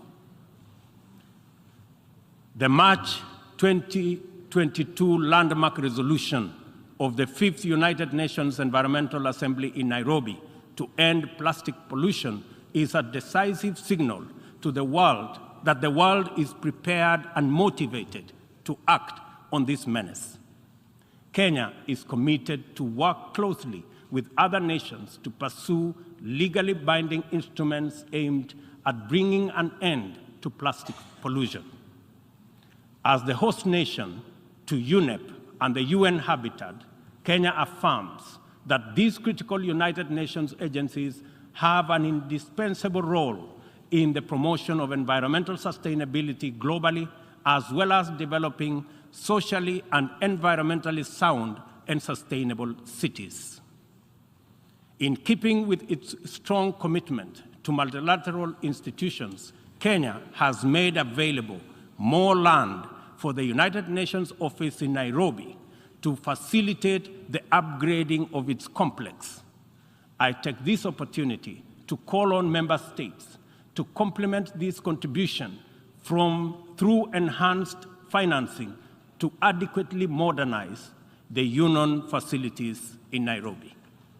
Kenya remains a strong advocate for making the sustainable use of oceans and blue economy resources a development priority, holding the firm belief that significantly increased investment in this essential sector can end hunger, can also reduce poverty, create jobs, and spur economic growth. I urge the Secretary General to continue calling attention to the urgent need to develop this vital sector. In particular, I call on developed countries to invest in sustainable fishing, protect marine ecosystems, and share ocean-based climate solutions with developing countries. For our part, I am pleased to report that building on the historic 2018 Sustainable Blue Economy Conference in Nairobi, Kenya is reviewing its national blue economy strategy to strengthen community structures in participatory management of fresh water, coastal and marine resources, and ecosystems. The strategy is expected to contribute to our economic development through food and nutrition security, coastal and rural development, and income increases along the aquaculture value chain. It also enhances maritime transport and tourism. We invite development partnerships to invest in Africa towards building capacity to sustainably utilize marine resources. We must rally together to make the best use of Africa's vast blue resources in developing our economies while meeting our climate targets. As we look forward to the 27th Conference of Parties to the United Nations Framework Convention on Climate Change, COP27, scheduled for Sharm el-Sheikh in Egypt, it is logical to expect that member states will shift their attention towards the development and implementation of frameworks for climate change mitigation. Accomplishment of pending actions by member states is essential for the implementation work that lie ahead.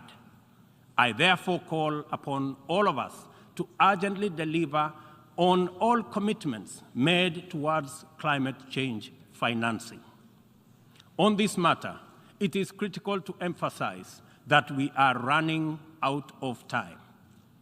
Over the past decade, Kenya has sustained its aggressive pursuit for rapid socioeconomic transformation through three principal roadmaps. First is the Kenya National Vision 2030. Second, the formal long-term blueprint aimed at transforming Kenya into a newly industrialized, upper middle-income country, providing high quality of life to its citizens in a clean and secure environment by 2030.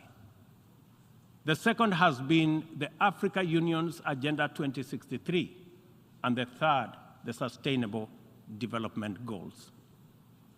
Kenya looks towards tapping into a variety of resources to catalyze the achievement of these interlocking and mutually reinforcing objectives. The disruption and ensuing crisis due to COVID-19 pandemic compelled us to diversify our focus into new interventions, including economic stimulus program, a COVID-19 economic recovery strategy, and a COVID-19 socio-economic re-engineering recovery strategy, all aimed at mitigating the adverse impacts of the pandemic. I confirm that we have done the best of everything we could in the circumstances. Nevertheless, it is not enough. Kenya and the rest of Africa, like other developing nations, are in need of greater international partnership and cooperation to avert economic crisis in the wake of the pandemic. Developing countries, being heavily burdened by external debt servicing, run the risk of losing development gains due to the shocks inflicted by the pandemic and associated disruptions. I call upon global financial institutions and the international community to take urgent measures and release all existing financial instruments to provide much-needed additional liquidity and secure better fiscal space for developing countries like Kenya to enhance social investment, support climate change adaptation and mitigation, and address security needs and resolve development financing challenges. On behalf of Kenya, therefore, I join other leaders in calling upon the World Bank, the International Monetary Fund, and other multilateral lenders to extend pandemic-related debt relief to the worst-hit countries, especially those affected by the devastating combination of conflict, climate change, and COVID-19. Furthermore, I urge the G20 to extend and expand the scope of the common framework to suspend or reschedule debt repayments by middle-income countries during the pandemic recovery period. At this point, I would like this distinguished assembly to take a moment and consider the peace and security landscape, a landscape currently beset with multiple challenges, yet abounding with considerable opportunities. Our home region of East and Horn of Africa is in particular burdened by significant conflicts and challenges with implications for the region's development. We stand on the cusp of first opportunity for galvanizing confidence-building measures to generate and sustain momentum towards sustainable peace. In its role as an anchor state in the region, Kenya has sustained our investment in diplomatic efforts to find lasting peace in multiple situations within and beyond the region. Although some processes have yielded undeniable success, challenges remain. I therefore strongly reiterate our call for partnership towards confidence-building measures and urge more concerted efforts towards sustainable peace and stability. Kenya is currently serving in the United Nations Security Council. I am proud to confirm that our engagement over the last 2 years has prioritized regional peace and security, countering terrorism and violent extremism, peace support operations, climate and security as critical contributions to the collective efforts to build a safer, more prosperous and peaceful world. I am also proud to state that Kenya has continued to champion closer cooperation between regional mechanisms and the Security Council as an effective means to achieving international peace and security. Kenya continues to advocate the renewal of the Africa Union security architecture, which draws comparative strength from the highly productive complementarity between the United Nations, the Africa Union, and the regional economic communities. Working closely with the 2 elected African countries of the A3 in the UN Security Council, we are committed to finding a stronger Africa voice in the Council and achieving a consensus-driven, rules-based multilateral system. It is our manifest intention to see greater Pan-Africanization of the global agenda in order to make multilateralism work for the people of the world in their diversity. It is time for multilateralism to reflect the voice of farmers, represent the hopes of villagers, champion the aspirations of pastoralists, defend the rights of fisherfolk, express the dreams of traders, respect the wishes of workers, and indeed protect the welfare of all peoples of the global South. Let me express the strong collective conviction of my country that the relevance, legitimacy, and moral authority of the United Nations will forever remain deficient, undermined by the absence of comprehensive reforms of the United Nations Security Council. We therefore remain firmly committed to reforming the Security Council to make it a more effective, representative, and democratic global institution. Given the magnitude and variety of challenges the world continues to confront, a more fit for purpose United Nations is urgently needed, one that possesses the legitimacy and efficacy in dealing with threats to international peace and security. A just and inclusive world order cannot be spearheaded by a United Nations Security Council that persistently and unjustly fails the inclusivity criterion. Similarly, threats to democracy will not be credibly resolved by an undemocratic and representative Security Council. It is vitally important for this critical institution to reflect the values it is entrusted to protect, to defend, to uphold on behalf of humankind. We welcome the call by President Biden this morning for the expansion of the membership of the Security Council as a significant step in the right direction, and we look forward to building consensus for the actualization of the same.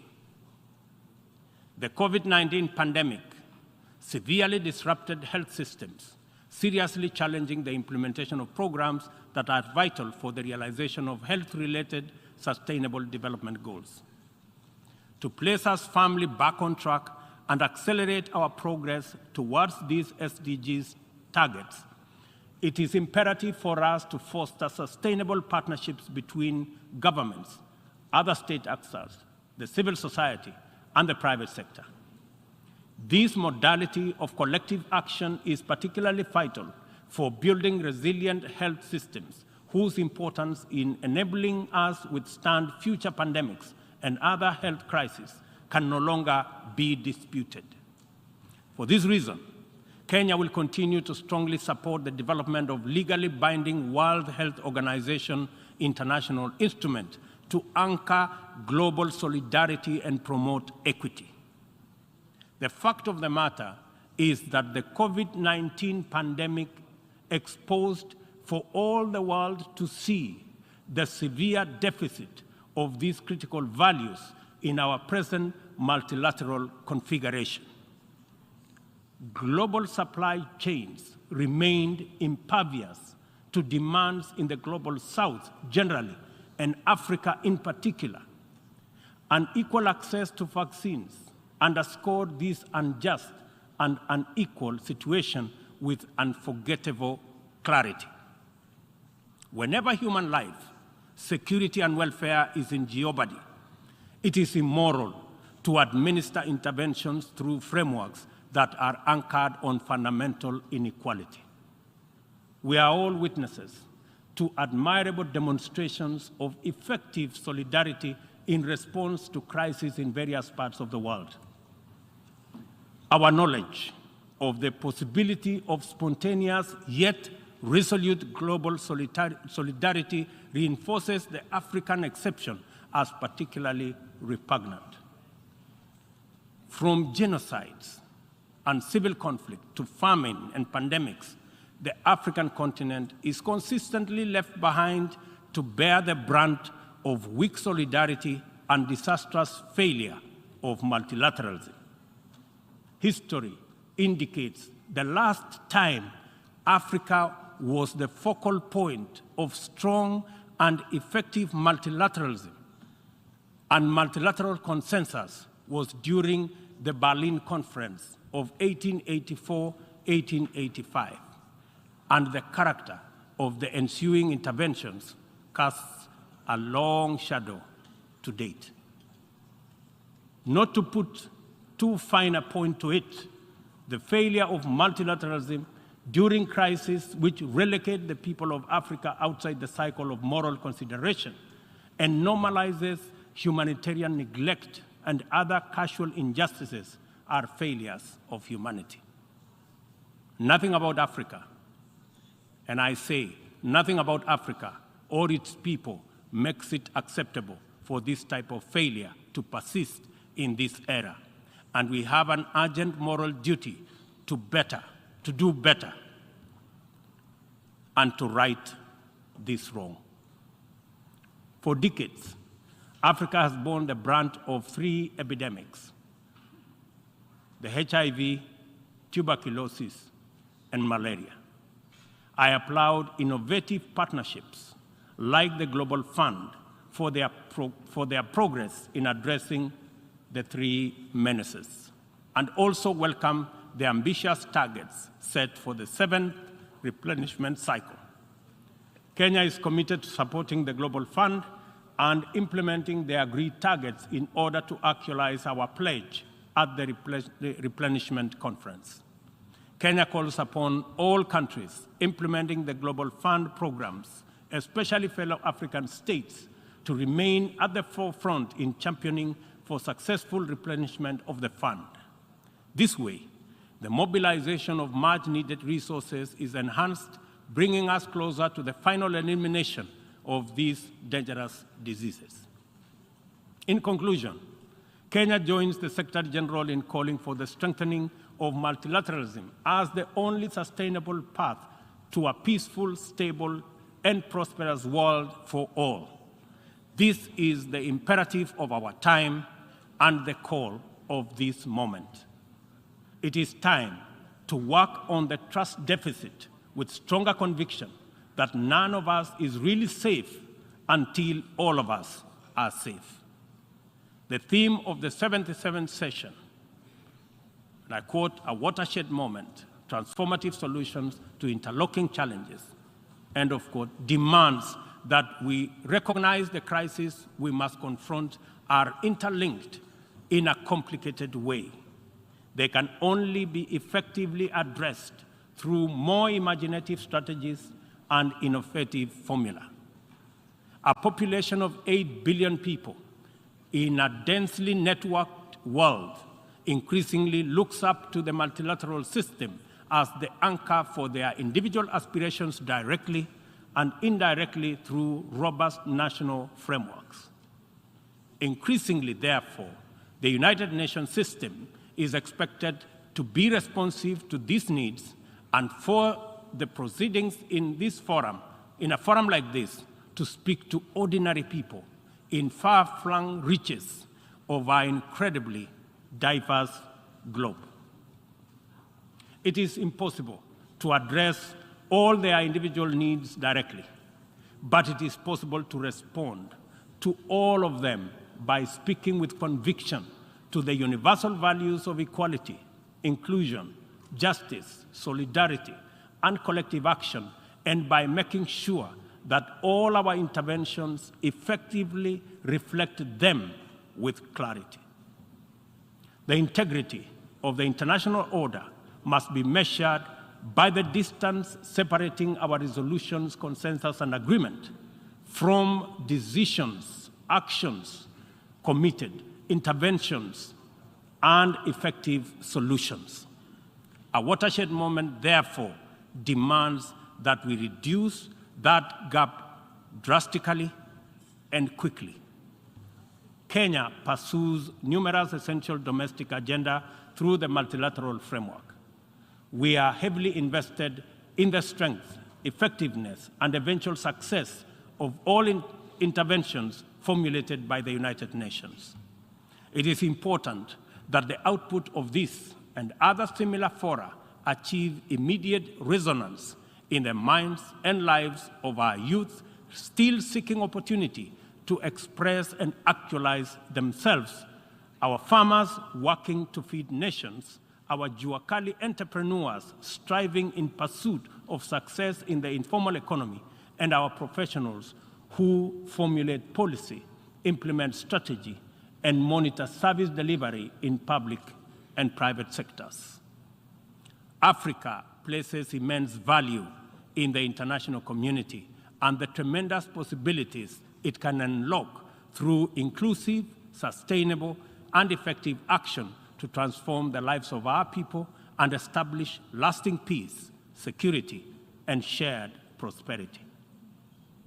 This watershed moment is our chance to turn the key and open this door of opportunity.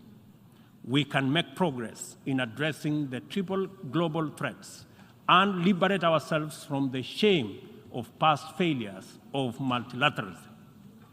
At this watershed moment, we must not only choose, but also act decisively to bequeath our children and their children a greener, safer, healthier, and more abundant earth. Let us do it together, inclusively, multilaterally. I thank you.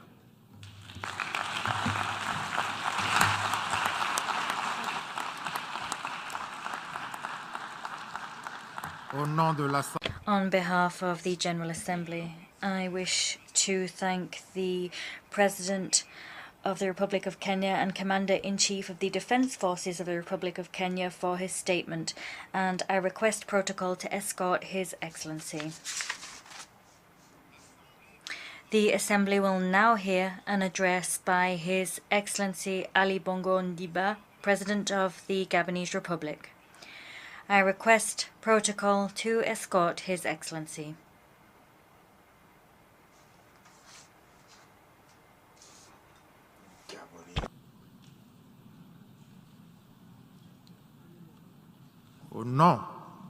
On behalf of the General Assembly, I have the honor to welcome His Excellency Ali Bongo Ondimba, President of the Gabonese Republic, and I invite him to address the Assembly.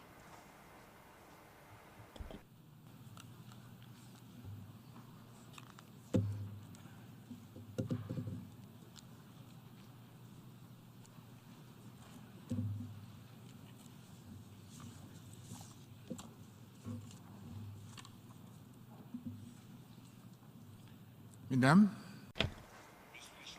Heads of State and Government, Excellencies, ladies and gentlemen, Mr. President, I convey to you my congratulations on your election to the presidency of the 77th General Assembly of the United Nations, and I wish you every success. I greet and congratulate your predecessor, Mr. Abdullah Shahid, for the commitment which was patently clear throughout the 76th session.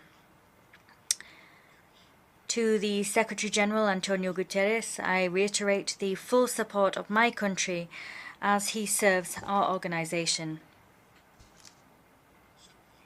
Mr. President, I am delighted to once again stand earnestly before this rostrum because the situation demands just that. Indeed, the international system is at a critical juncture. The world struggles to recover from a pandemic and sits in the clutches of a multidimensional crisis. The emergence of new centers of influence means that positions have become increasingly more entrenched. And this situation means that we must prioritize ongoing dialogue in order to find global consensus, rather than prioritizing power struggles as we tackle issues which are sensitive within the multilateral system. In the face of rivalry between powers and in the face of multifaceted challenges which are of shared concern, it would be dangerously naive to continue to opt for power struggles or for unilateral positions.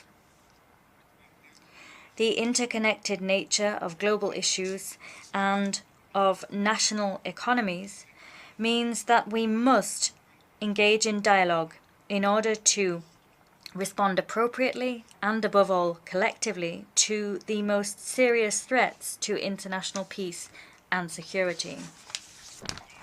We are in the last quarter of a year which has seen global challenges grow tougher.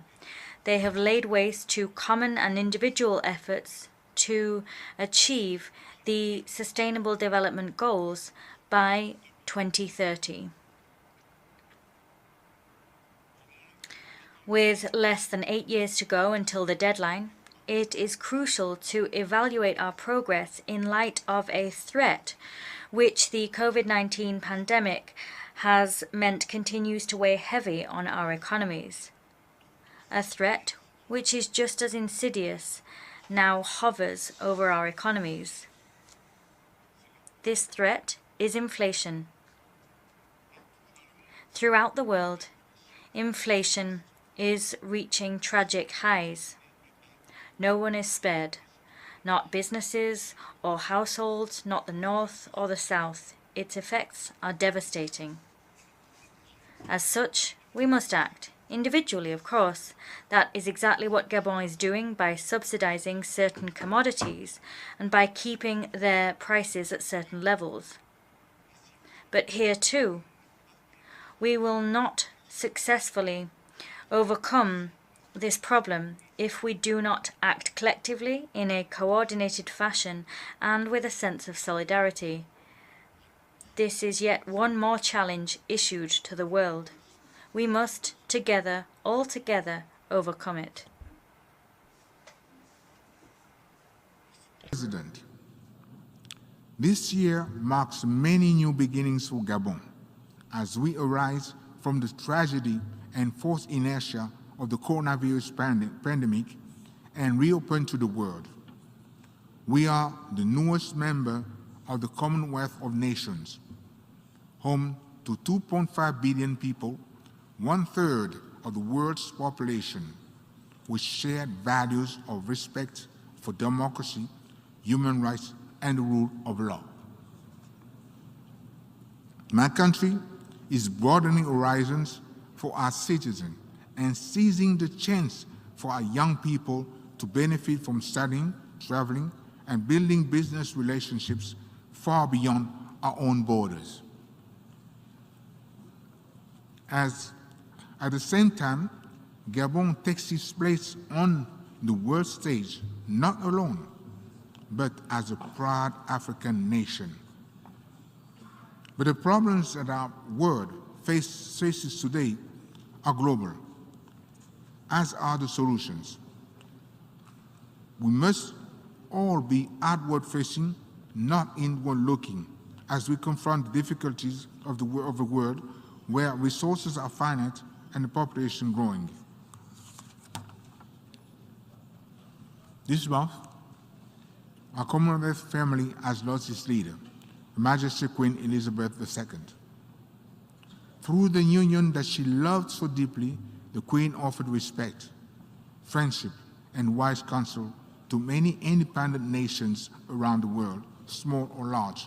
She promoted peace, liberty, and shared values, and fostered a spirit of cooperation. As the new head of the Commonwealth, His Majesty King Charles III can be assured of my full support and that of the Gabonese people.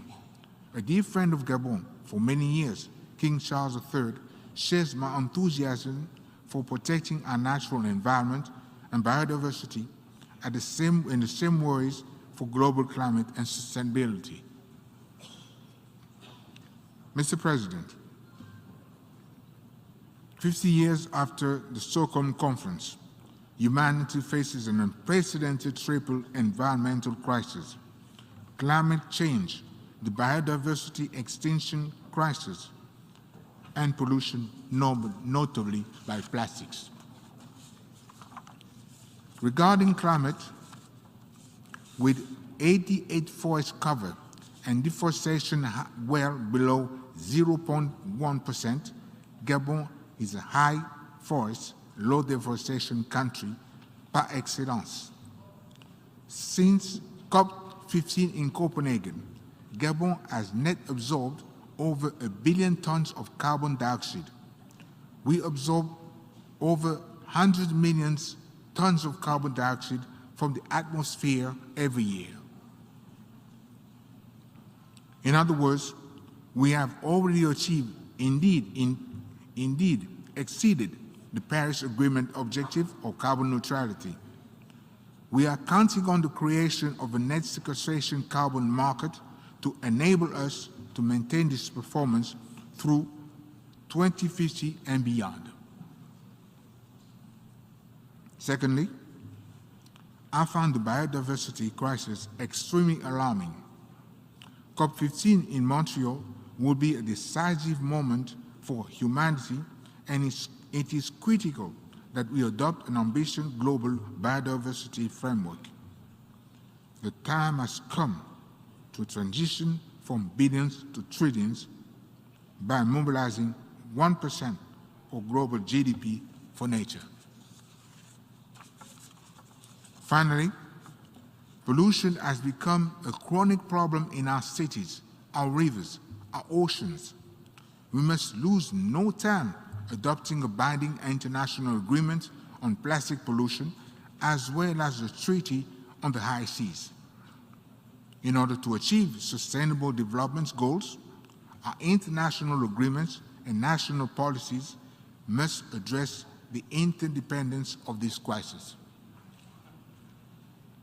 Mr. President, threats to international peace and security continue to increase exponentially faced with the proliferation of the armed groups. Restricting our access to arms will be at the heart of my country's priorities during our presidency of the United Nations Security Council in October.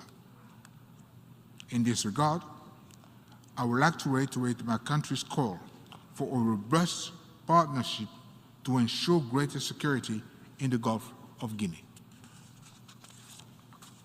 Many countries face humanitarian crises exacerbated by armed conflict.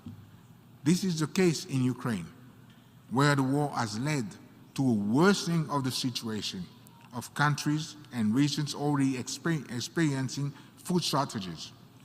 This is why my country has clearly expressed its opposition not only to this bloody war, but to any form of war. Gabon, which has never experienced armed conflict, will continue to advocate and favor dialogue and negotiation over confrontation. Mr. President, access to education for children should be considered sacred. Therefore, I would like to express my country's resolute support for the sanctuarizations of schools on places of education, and particularly during armed conflicts.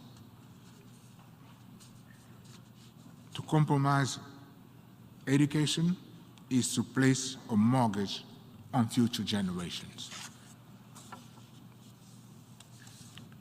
It is in this vein that I've made the promotion of women and young people a key priority. In 2015, I launched the Decade of the Gabonese Women, which aims to reserve a place of choice for women and children in all aspects of governance in Gabon. Mr. President,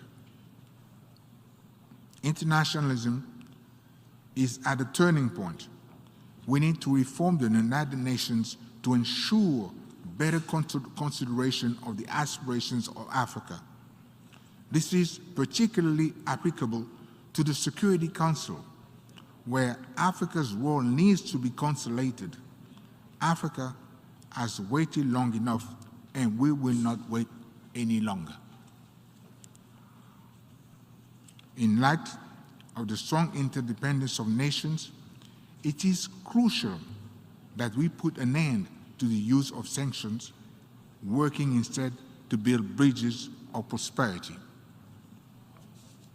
As such, I call once again for the total lifting of the embargo that has affected the government and the people of Cuba for several decades.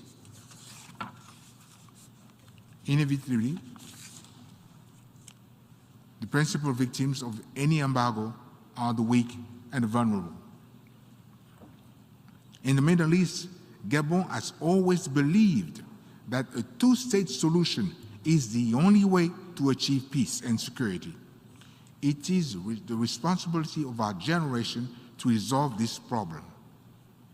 To conclude, Mr. President, I would like to reiterate Gabon's attachment to the principles and values of solidarity at the heart of the United Nations Charter. To this end, I reiterate my country's solemn appeal to all members of the international community to live up to our shared commitments in order to ensure peace, security, and dignity for the peoples of the world. I thank you.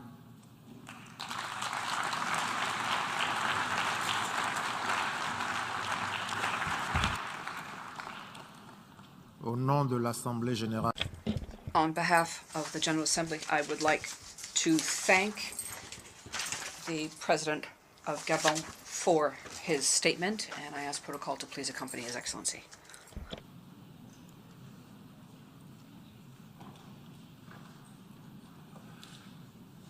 L'Assemblée va maintenant. The Assembly will now hear a statement from His Excellency Mohamed Ifran Ali, President of the Cooperative Republic of Guyana. I would ask Protocol to please escort His Excellency to the podium.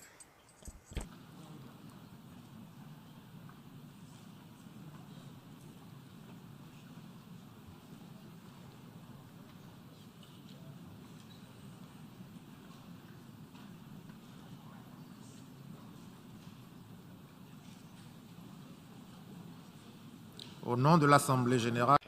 On behalf of the General Assembly, I have the honor of welcoming His Excellency Mohamed Ifran Ali, President of the Cooperative Republic of Guyana, and I invite him to address the Assembly. Mr. President, I extend my heartfelt congratulations on your election as President of the 77th session of the United Nations General Assembly. I'm confident that your stewardship will lend further credence to the impactful role of multilateralism in resolving global challenges. I thank your predecessor, Mr. Abdullah Shahid, for his shrewd leadership over the past year. I had the distinct privilege of welcoming him recently to Guyana, and benefiting from his experience in championing an inclusive future for our youth. Congratulations to him, the Secretary General, and the General Assembly for the recently passed resolution on the establishment of a United Nations Youth Office. 1 month ago in Guyana, I launched the Youth Advisory Council as part of my government's commitment to ensure the involvement of young people in decision-making and development as the government work towards building Guyana's future. We are living in a troubled world which has lost its balance. Indeed, our collective actions as leaders today will convey to the next generation that their aspirations, their future, and that of the planet are worth fighting for. The international community is facing a series of interlocking challenges: a global pandemic, climate challenges, energy and food crisis, and interstate conflicts. As a consequence of the pandemic, approximately 97 million more persons are living on less than $1.90 per day, significantly increasing the global poverty rate and inequalities. The developing world lost revenues and income that were earmarked for the achievement of many sustainable development goals, pushing us further away from our 2030 targets. A UN report in March 2022 spoke definitively to the unequal distribution of COVID-19 vaccines and its impact on widening economic disparity between the rich and the poor. The study found that low-income countries could have increased their GDP by $16.7 billion in 2021 if they had a similar vaccination rate as high-income developed countries. How are we going to address this inequality? How are we going to address this injustice? Guyana's position is that there must be an immediate re-examination of the financing gap and the debt portfolio of the developing countries to open fiscal space and create an opportunity for recovery, bridging the gap and attaining the SDG goals. Guyana welcomes the global initiatives around pandemic preparedness. It is imperative that we collectively discuss how to address any potential pandemic and health threats so that we are better equipped in the future to avoid the inequalities that exist. Mr. President, Excellencies, the global food security problem has disproportionately affected us. The prevalence of moderate and severe food insecurity trended upwards since 2014, with an estimated increase in 2020 equaling that of the previous 5 years combined. In 2020, 2.37 billion of the world's population were food insecure. Additionally, the World Food Programme and FAO warned that acute food insecurity would worsen in 20 hunger hotspots from June to September 2022. Since the start of the pandemic, global food prices have surged by 65% and are expected to remain high in the medium term as a result of supply chain constraints, a hike in energy costs, higher shipping costs, climate issues, the war in Ukraine, and the fertilizer crisis. Further, since the onset of the Russia-Ukraine war, global food prices increased sharply, reaching an all-time high in February 2022. The FAO projects that that the production of cereals, a crop relied on the most in the world, would decline by 40 million tons, or 1.4% when compared to the preceding year. The global food import bill trajectory is a whopping 1.8 trillion this year, a record high. The global food import bill is projected to rise by 51 billion from 2021, 49 billion of which reflects higher prices. The question is, what are we going to do about this? Can the reversal of export bans on rice and wheat and freeing up of grains help the situation? The answer is a resounding yes. For example, export bans of rice from India and wheat from Russia contributed to a price increase of 12.3% and 9% for rice and wheat respectively. As world leaders, we must find the balance now. In honoring our commitment to promote peace, stability, respect for territorial integrity and democracy, and the human rights for all, we must work collectively to prevent situations that can widen inequality and create social and economic havoc. Now is the time for us to decide if a new approach is needed to guarantee food security, energy security, climate security, access to health care and quality education, and security from conflicts and wars. According to the World Bank and Global Trade, between January to February 2022, 135 policy measures were announced or implemented that affected trade in food and fertilizer. During the same period, 34 nations imposed restrictive export measures on food and fertilizers. The questions therefore are whether globalization is only applicable under normal conditions, or whether it is opportunistic and its application, and when a crisis arises, we lock ourselves in and forget about multilateralism and globalization. The evidence is glaring. COVID-19 vaccination and now access to food and fertilizer. A welcome initiative is the FAO's Global Food Import Financing Facility, which seeks to respond to the prevailing soaring food import costs and addressing the needs of the most exposed.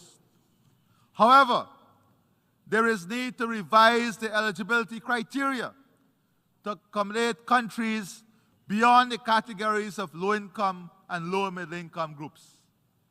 This narrow grouping heightens the chance that many at-risk, economically vulnerable countries, such as the Caribbean, with large food and food import needs, will be excluded. Mr. President, Excellencies, we all recognize that there is a climate crisis. We must go back to some of the decisions. For example, in COP26, we agreed no more coal-fired power projects. What is the reality? While policies and planning for climate change adaptation are expanding, according to the Adaptation Gap Report 2021, the Gathering Storm, financing and implementation are still far behind. Financing of adaptation and implementation are still far behind where they should be. The analysis shows the costs of adaptation are most likely to be higher than the predicted range of US 140 to 300 billion annually by 2030, and US dollars 280 to 500 billion annually by 2050 for developing nations. In 2019, US dollars $79.6 billion was allocated to developing nations for planning and carrying out mitigation and adaptation measures. The gap between predicted adaptation costs and existing public adaptation financial flows is generally growing and ranges from 5 to 10 times more. The paltry $100 billion pledge and the failure to meet it must be viewed in the context of the likely costs of climate change, climate action for mitigation, adaptation, and addressing loss and damage. It is not enough. The adoption of broad rules on carbon markets in Glasgow has the potential to unlock critical resources for forest-rich countries. Forested countries like Guyana can potentially earn billions of dollars accessible through the voluntary carbon markets. However, the current approximate price is US $10 per ton on the voluntary market, whilst according to an IMF report, the price should be closer to $70 US per ton. COP27 must make progress in refining the rules for the implementation of Article 6 of the Paris Agreement and make decisions that would increase the price of carbon traded in voluntary carbon markets. Mr. President, Excellencies, the world is also faced with an energy crisis. In 2019, almost 10% of the world's population did not have access to electricity. Electricity generated by fossil fuel increased by 178% from 2000 and 2021. Electricity generated from coal increased by 173% from 2000. Based on a recent energy outlook from the U.S. Energy Information Administration, coal-fired generation is expected to be a key energy component as a result of several factors, including a drop in the share of natural gas and rising oil prices. Whilst all of this is occurring, the global energy demand is projected to increase by 47% in the next 30 years. According to the IEA, global electricity demand grew by 6% in 2021 and is projected to grow by 2.4% in 2022, of which only 50% is expected to be met from renewables. As such, the other 50% would have to be met from non-renewable energy sources. Furthermore, analysis by the IEA indicates that getting on the path to net zero emissions by 2050 would require a threefold increase in the current level of investments in the clean energy transition to about $4 trillion by 2030. The question is, therefore, how do we realistically strike this balance? This conversation must be practical, comprehensive, and fact-based. We all recognize that adjustments must be made to save our planet. But how will we craft this adjustment, considering the energy and food crisis, which are also critical, and ensure that inequality and access do not widen? In this energy transition, fossil fuel remains necessary. In this context, we are convinced that new entrants like Guyana must be part of this balanced approach. Even as a new entrant, Guyana proposed at COP26 the removal of subsidies from fossil fuel production and advocated the need for a strong global carbon price. We, however, do not believe that new entrants should be punished by removing access to financing and increasing costs of financing. This, in effect, will protect an existing monopoly, drive up the cost of investment, and deliver a higher price product. Mr. President, Excellencies, we are committed to building a Guyana that addresses issues of food security, climate change, energy security, and inequalities within our country and the region. Under the banner of One Guyana, my government has embarked on many initiatives to help bridge the gaps of inequality and access. We are on a path to reduce Guyana's food import bill and increase food security through increased cultivation and investment in new technology, climate-smart agriculture, all aimed at positioning Guyana as a leading food producer in CARICOM. Providing incentives, capital, land, and opportunities for youth and women to participate in agricultural transformation.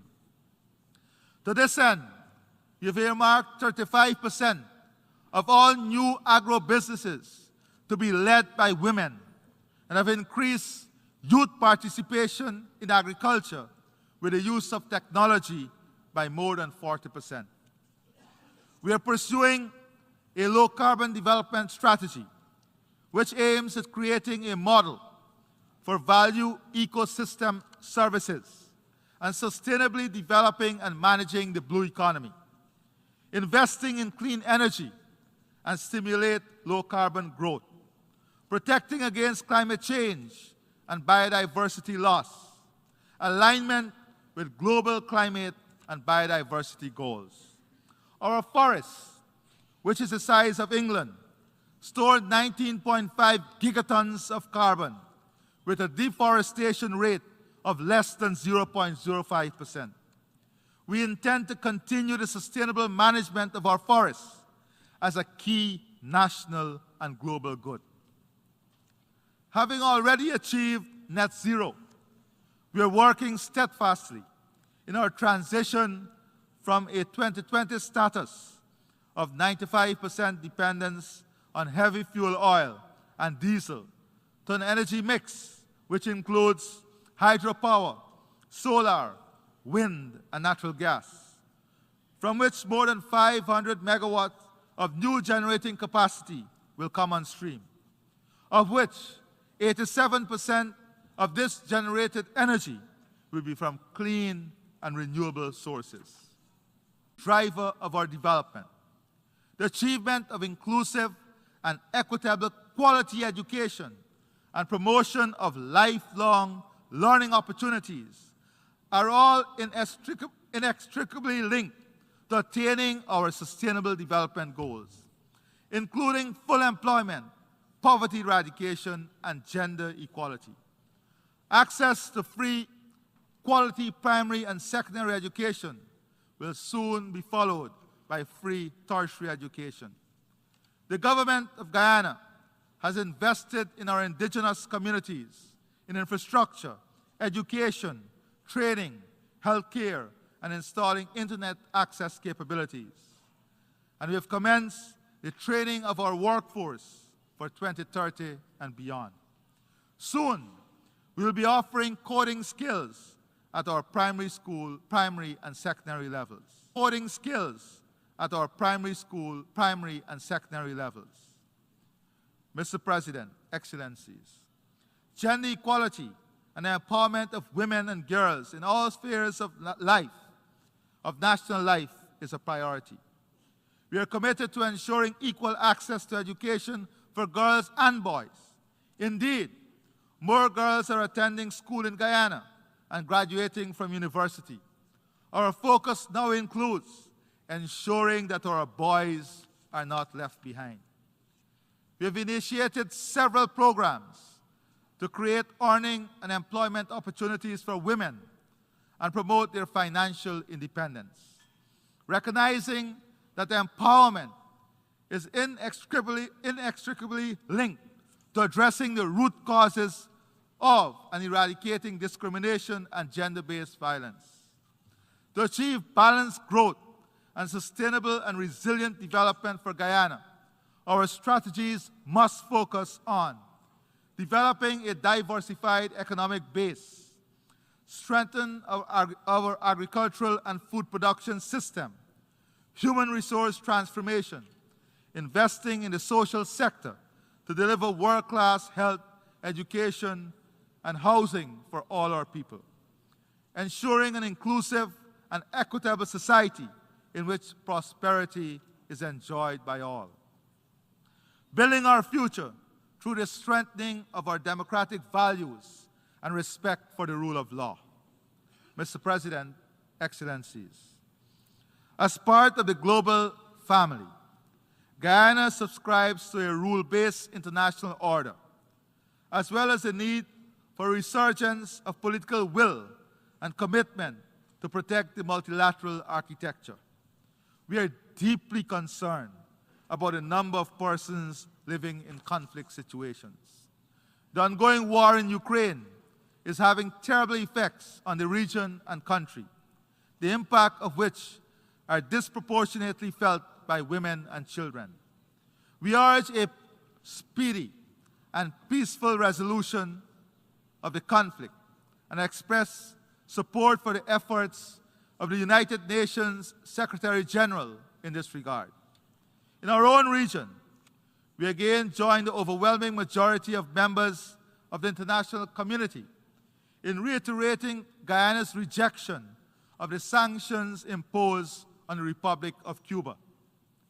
Guyana also restates its solidarity with the Palestinian people and its support for their dignified existence in their own homeland in accordance with a two-state solution. Guyana does not condone or support the threat of or use of force in relations between states or in the resolution of disputes. Consistent with the Charter of the United Nations, Guyana subscribes to the use of peaceful means to settle disputes.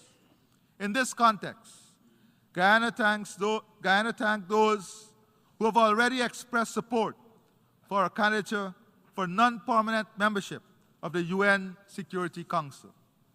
In the matter of Guyana's sovereignty and territorial integrity, challenged and threatened by Venezuela, as it is, we remain, to quote the Secretary General at the opening of the general debate yesterday, and I quote, committed to make the most of every diplomatic tool for the pacific settlement of dispute as set out in the Charter of the United Nations, end of quote. In this case, judicial settlement as determined by the Secretary General himself. The world's nations can be assured that Guyana shall remain true to those peaceful processes and deny every effort to depart from them. The International Court of Justice has already affirmed its jurisdiction in the matter. Mr. President, Excellencies, this Assembly must reinvigorate the spirit of multilateralism in finding solutions to the extant challenges which bedevil the global community of states. I close by reminding us all of an old quote: a hungry man is an angry man. Global inequality is linked to global security, and global security is linked to the prosperity of all of humanity. I thank you, and God bless you. On behalf of the Assembly, I wish to thank the President of the Cooperative Republic of Guyana for the statement just made, and I request protocol to escort His Excellency.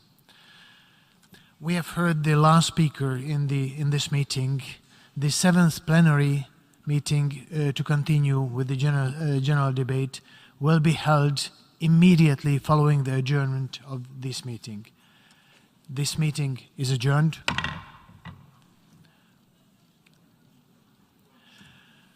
And the 7th plenary meeting of the General Assembly is called to order.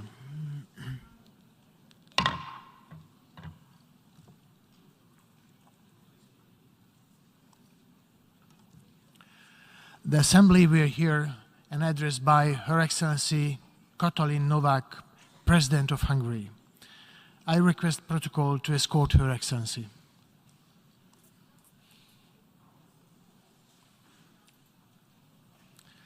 On behalf of the General Assembly, I have the honor to welcome Her Excellency Katalin Novak, President of Hungary, and invite her to address the Assembly.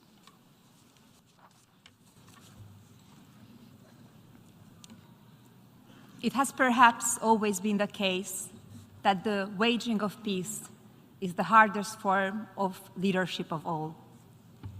I know of no single formula for success, but over the years, I have observed that some attributes of leadership are universal and are often about finding ways of encouraging people to combine their efforts, their talents, their insights, their enthusiasm, and their inspiration to work together.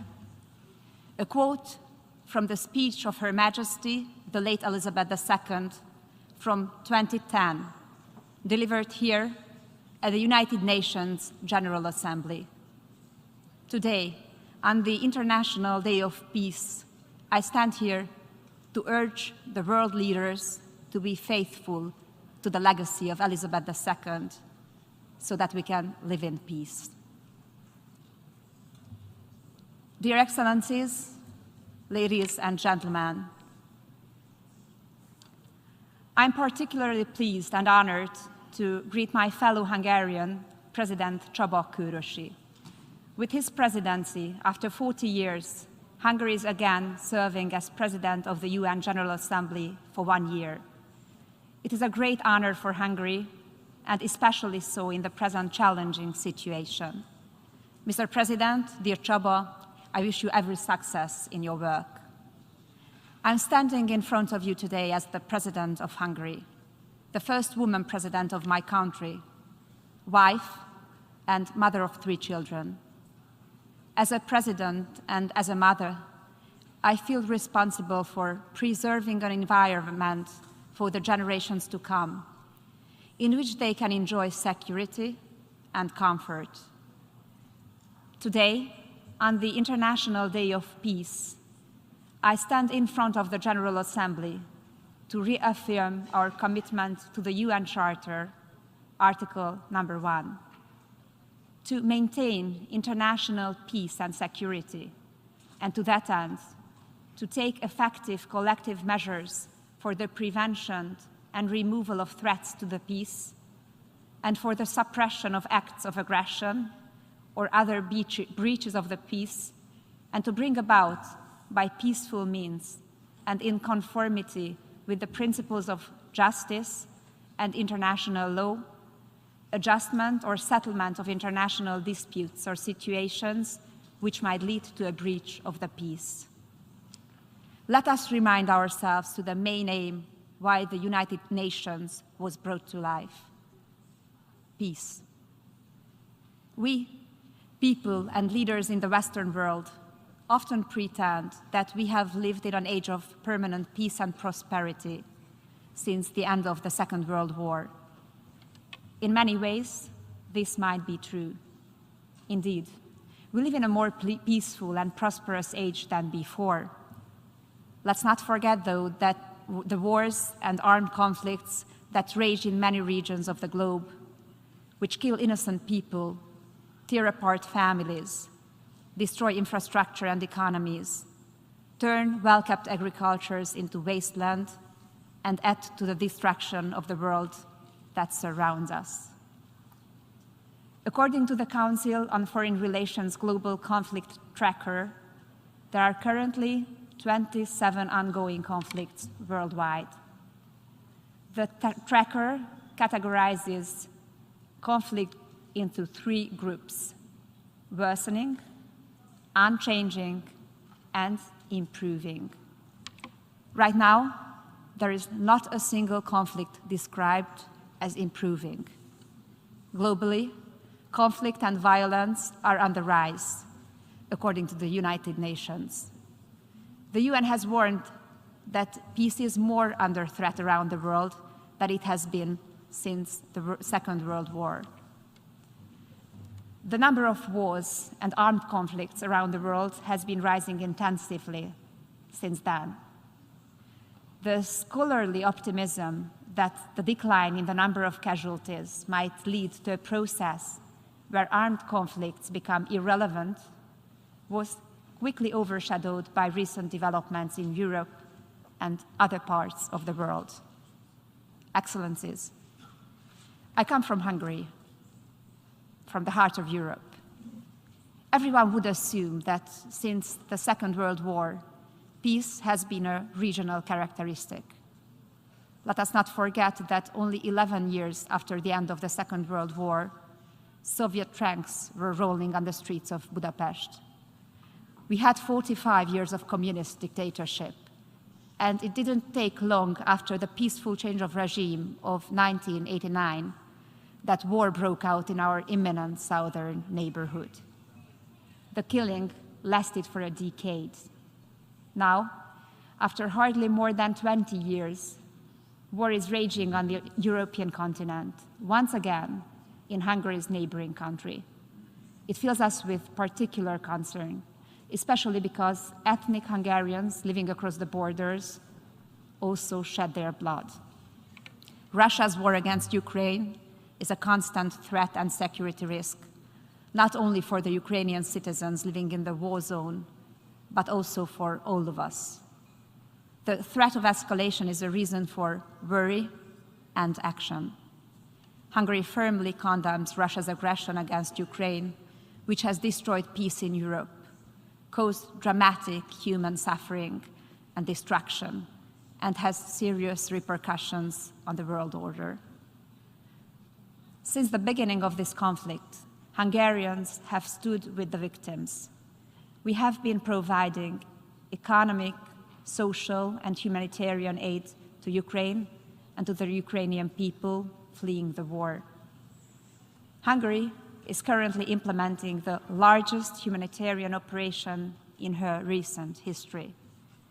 The Hungarian people, churches, civil organizations, local authorities, and the government gave shelter to nearly 1 million refugees since the outbreak of the conflict. We have learned that war is evil and leads nowhere. A war only has victims, and the ones with the greatest losses are families, mothers and fathers who lose their children in the battlefield, wives who lose their husbands in the fighting, children who lose their brothers, sisters in the hell of war. It is in the strongest possible terms that we call for the investigation of war crimes committed against innocent civilians. These crimes must be documented, investigated, and prosecuted by the relevant international institutions. No crimes committed can go unpunished. Excellencies, ladies and gentlemen, what do we want in the UN? To win the war? We should not stand for winning any war. We need to stand for restoring the peace. If there is a will, there is a way. Hungary is a member of several federal systems. Above all, the United Nations, NATO, the European Union, the Council of Europe, and I could go on. These organizations were created by their founding fathers to pursue peace as their fundamental goal. I could say that they were created by the desire for peace, and I'm convinced that the service of peace is the foundation of their identity. Let me recall again the words of late Queen Elizabeth II. I quote, "The aims and values which inspire the United Nations Charter endure to promote international peace, security, and justice, to relieve and remove the blight of hunger, poverty, and disease, and to protect the rights and liberties of every citizen." Hungary urges fellow member states to declare peace as the major priority in the present conflict between Russia and Ukraine. Excellencies, dear President, ladies and gentlemen, it is by no means self-evident that today, at the time of war, energy, and food crisis, The organizations set up to avoid war and preserve peace are focusing on ideological indoctrination. This is not what is needed today. Instead, we must regain our ability to distinguish between the essential and the irrelevant, the important and the unimportant, reality and fiction. Most of us came to this assembly from London. We attended Elizabeth II's funeral together and bowed at her coffin. We bade farewell to an exceptional monarch whose life was steeped in service to peace. We owe it to the people and to her memory to make our decisions in the same spirit. Let me conclude by quoting Winston Churchill from 1953. Those who can win a war well can rarely make a good peace. And those who could make a good peace would never have won a war. Let us make a good peace. Thank you for listening to me. On behalf of the Assembly, I wish to thank the President of Hungary for the statement just made, and I request protocol to escort Her Excellency. The Assembly will hear an address by His Excellency Alassane Ouattara, President of the Republic of Côte d'Ivoire. I request protocol to escort His Excellency.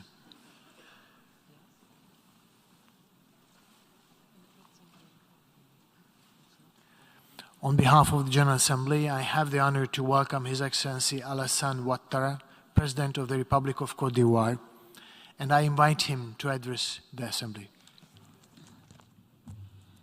Monsieur Sabah. Mr. Chamba Koroshi, President of the 77th session of the United Nations General Assembly, Excellencies, Heads of State and Governments, Mr. Antonio Guterres, Secretary General of the United Nations, Your Excellencies, ladies and gentlemen, distinguished delegates. Mr. President, I would like to, first of all, congratulate you on being brilliantly elected to preside over the 77th session of the United Nations General Assembly. And I wish you every success as you discharge this lofty mission. I also would like to address my heartfelt congratulations to your predecessor, Mr. Abdallah Shahid, and thank him for his outstanding leadership and the effective management of our deliberations during the previous session. Mr. President, his worthy initiatives in a difficult context marked, in particular, by the COVID-19 pandemic, enabled us to keep hope for a better future. I would like to pay a very warm tribute to Mr. Antonio Guterres, Secretary General of the United Nations, and assure him that he has the full support of my country as he continues with his tireless efforts to strengthen the role played by the United Nations in implementing the objectives we had set for ourselves. Secretary General, you have every encouragement from us, in particular, as you implement the relevant proposals contained in your report called Our Common Agenda. Mr. President, Your Excellencies, ladies and gentlemen, Côte d'Ivoire welcomes the major successes that we have seen in many areas of the United Nations since its inception. And in this framework, my country would like to thank the United Nations High Commissioner for Refugees, the HCR, they declared on the 30th June 2022 the end of the Ivorian refugee status. I take this opportunity to welcome the excellent cooperation we've had between the HCR and my country. Nonetheless, the growing number and the complexity of challenges we're facing in the area of peace and security, democracy, human rights, environmental protection remain sources of concern. And I welcome the relevance of the theme of the current session, as it invites us to search for the solutions to the challenges we're facing. Mr. President, Your Excellencies, ladies and gentlemen, the growing geopolitical tensions and new and emerging international conflicts undermine international peace and security. The war in Ukraine has just recalled for us the fact that peace is a permanent quest and that we have continued pursuing it tirelessly. This confrontation, with the risk that it represents of using nuclear weapons, continues to undermine global peace and to plunge humankind into various crises. It shows us yet once again the limits of military options in the settlement of conflicts. And that is why Côte d'Ivoire has always advocated peaceful coexistence as well as dialogue in the search for solutions to differences amongst nations. And we would like to renew our appeal to the immediate and definitive cessation of hostilities in Ukraine. This war has very serious economic, financial, and social ramifications for African countries. Indeed, the hike in the price of oil and the difficulties in supplying markets with grain and fertilizer have led to a generalized inflation and a spike in the interest rates in international markets, and also resulted in the slowing down of the global rate of growth. Therefore, for several African countries, this conflict means that it's difficult to fund their economies. It also means that there is a growth in the price of basic goods, and even there are cases of famine. And this is because the countries depend on the grain and fertilizer coming from Ukraine and Russia. And this situation led the government of my country, Côte d'Ivoire, to subsidize the price of oil and wheat and to cap temporarily the price of several major food products, so as to extend support to households, in particular the most vulnerable ones. I welcome the signing in Istanbul on the 22nd of July 2022 under the aegis of the United Nations and Turkey on the wheat agreement. We regret, however, that only 17% of wheat exported by Ukraine since that date have been earmarked for African countries. Now, given this fact, Côte d'Ivoire is asking once again that priority be given to Africa in the implementation of the Istanbul Agreement. Furthermore, we launch an urgent appeal to international financial institutions and to Africa's development partners to mobilize the resources necessary to support the most fragile countries so they can face the multiple ramifications of the conflict in Ukraine. Mr. President, Your Excellencies, ladies and gentlemen, peacekeeping operations of the United Nations are a tangible manifestation of our collective action for peace in those countries which are victims of conflict.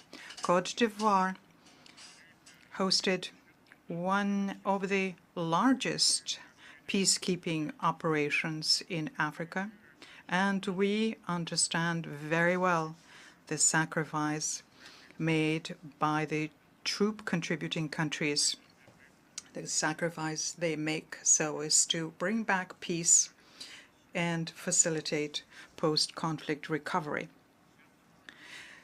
It is because of the success of the United Nations operation in Côte d'Ivoire, UNOSI, and because of our faith in the values of the United Nations Charter, that my country decided to actively participate in United Nations peacekeeping operations, as I declared to the Security Council in December 2018. I therefore am very happy with the participation of Côte d'Ivoire in the United Nations multidimensional integrated stabilization mission in Mali, MINUSMA, and in the United Nations mission in the Central African Republic, MINURCA. And I would like to laud the professionalism of the Ivorian contingents deployed in the course of these operations. And I bow in front of the memory of the Ivorian servicemen who died in the cause of peace in the brotherly country of Mali, which needs the engagement and commitment of everyone with them as they combat armed terrorist groups. Unfortunately, in this context of fighting against terrorism, 46 Ivorian soldiers deployed within the 8th National Support Element Detachment within MINUSMA in Mali are unjustly detained there and have been detained since the 10th of July of this year. And once again, I call for their release without delay. My country encourages the Malian authorities to focus their efforts on combating terrorism and on implementing resolutely the various stages of the transition timetable, as well as institutional and political reforms in the run-up to the presidential elections planned for February 2024, and to do this for the well-being of the entire Malian people.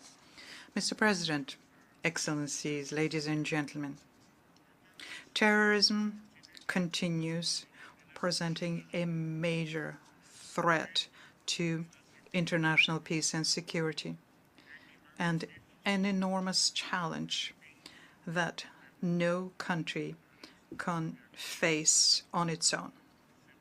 And that is why we need to strengthen our collective instruments of combating this scourge and to show our solidarity and determination.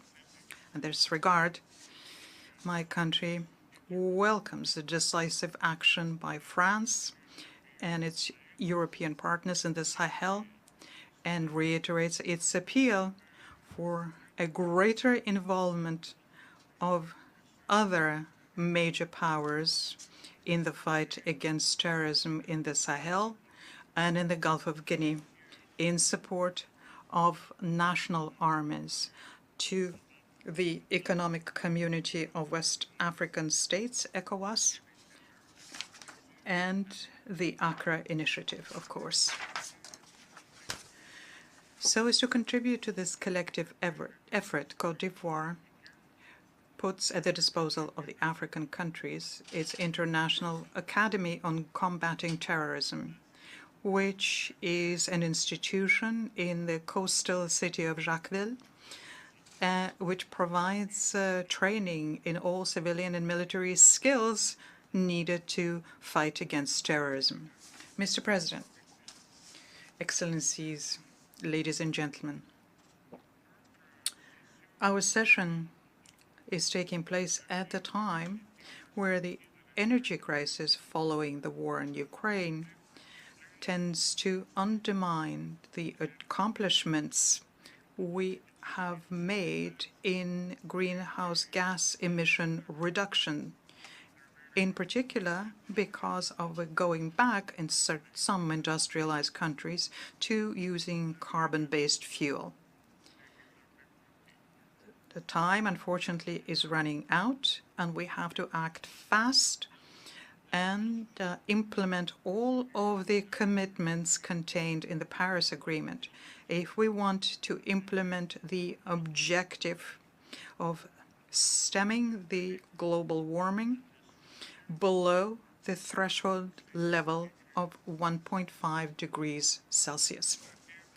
To reach this goal, developed countries have to drastically reduce their levels of greenhouse gas emissions and to honor the commitment to mobilize $100 billion per year for the benefit of developing countries.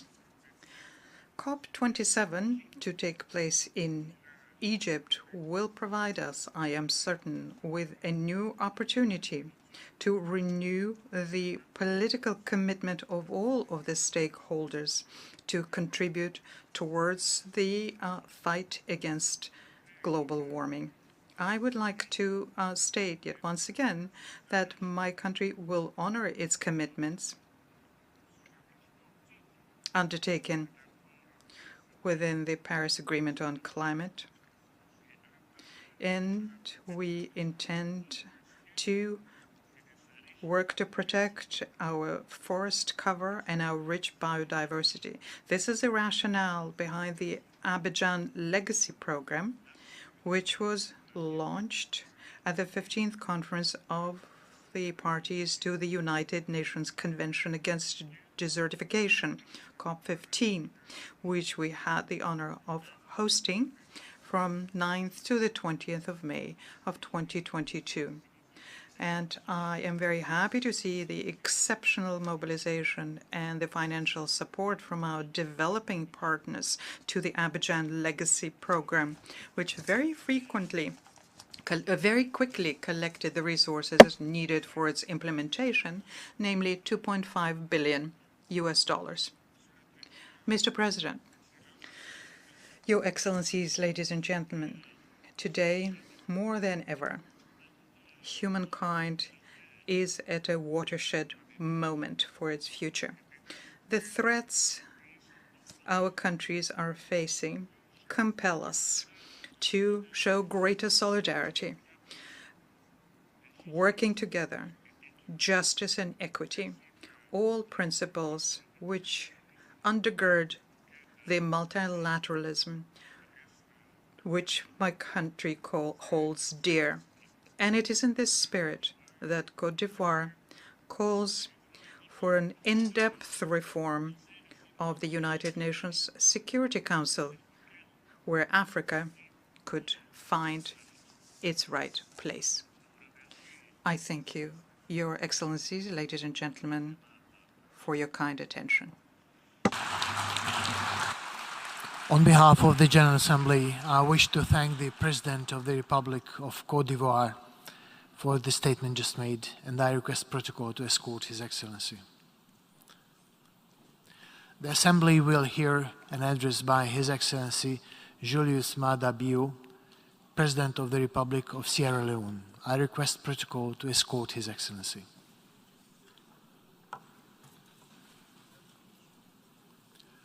On behalf of the General Assembly, I have the honor to welcome His Excellency Julius Maada Bio, President of the Republic of Sierra Leone, and to invite him to address the Assembly.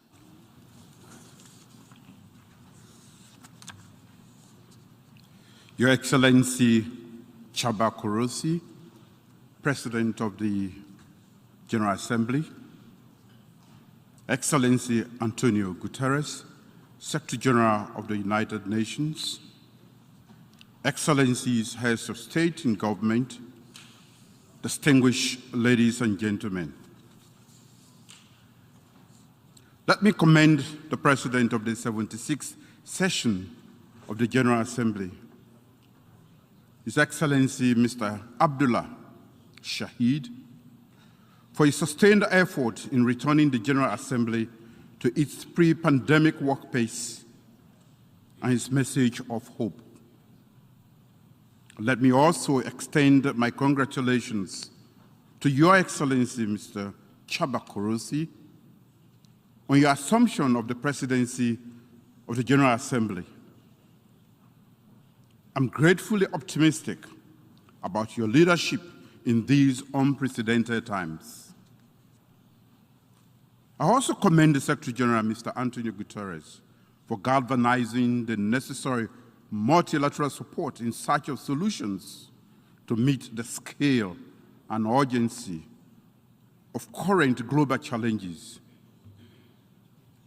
His timely submission of our Common Agenda report that speaks to strengthening the global governance with a focus on a future agenda driven by multilateral solidarity and collective action is also commendable. As our world wrestles with an unprecedented and volatile economic outlook because of the lingering effects of COVID-19 pandemic and other crises, the theme, watershed moment, transformative solutions to interlocking challenges, is most appropriate and timely. Mr. President, our progress towards achieving global sustainable development goals by 2030 has been complicated by the repurposing of global development and investment finance, disruptions of production and supply chains, growing food and energy insecurities, general slowdowns in the economies of nations, and the perennial adverse effects of climate change. I call on the global family to be intentional and fair about developing innovative development financing products that are free from the stringent restrictions and high transaction costs associated with concessionary loans. Multilateral financial institutions can de-risk investment that are critical for sustainable development. Aid must also be aligned with domestic development priorities. Mr. President, the adverse effects of climate change are borderless. Global warming, unpredictable weather patterns, rising sea levels, and land degradation are taking a profound toll on global food and water security. There are associated governance and stability costs. We are informed that Africa faces disproportionate risk and cost from climate change. We must therefore be consistent in meeting our commitments to all existing international frameworks for addressing climate change. Beyond the usual declarations, we must collaborate on and coordinate mitigation efforts, improve infrastructure for early warning systems, invest more in improving the management of water resources, promote disaster risk management, and enhance the conservation and protection of natural habitats. There are opportunities, especially in Africa, and Sierra Leone in particular, for just energy and just rural agricultural transitions.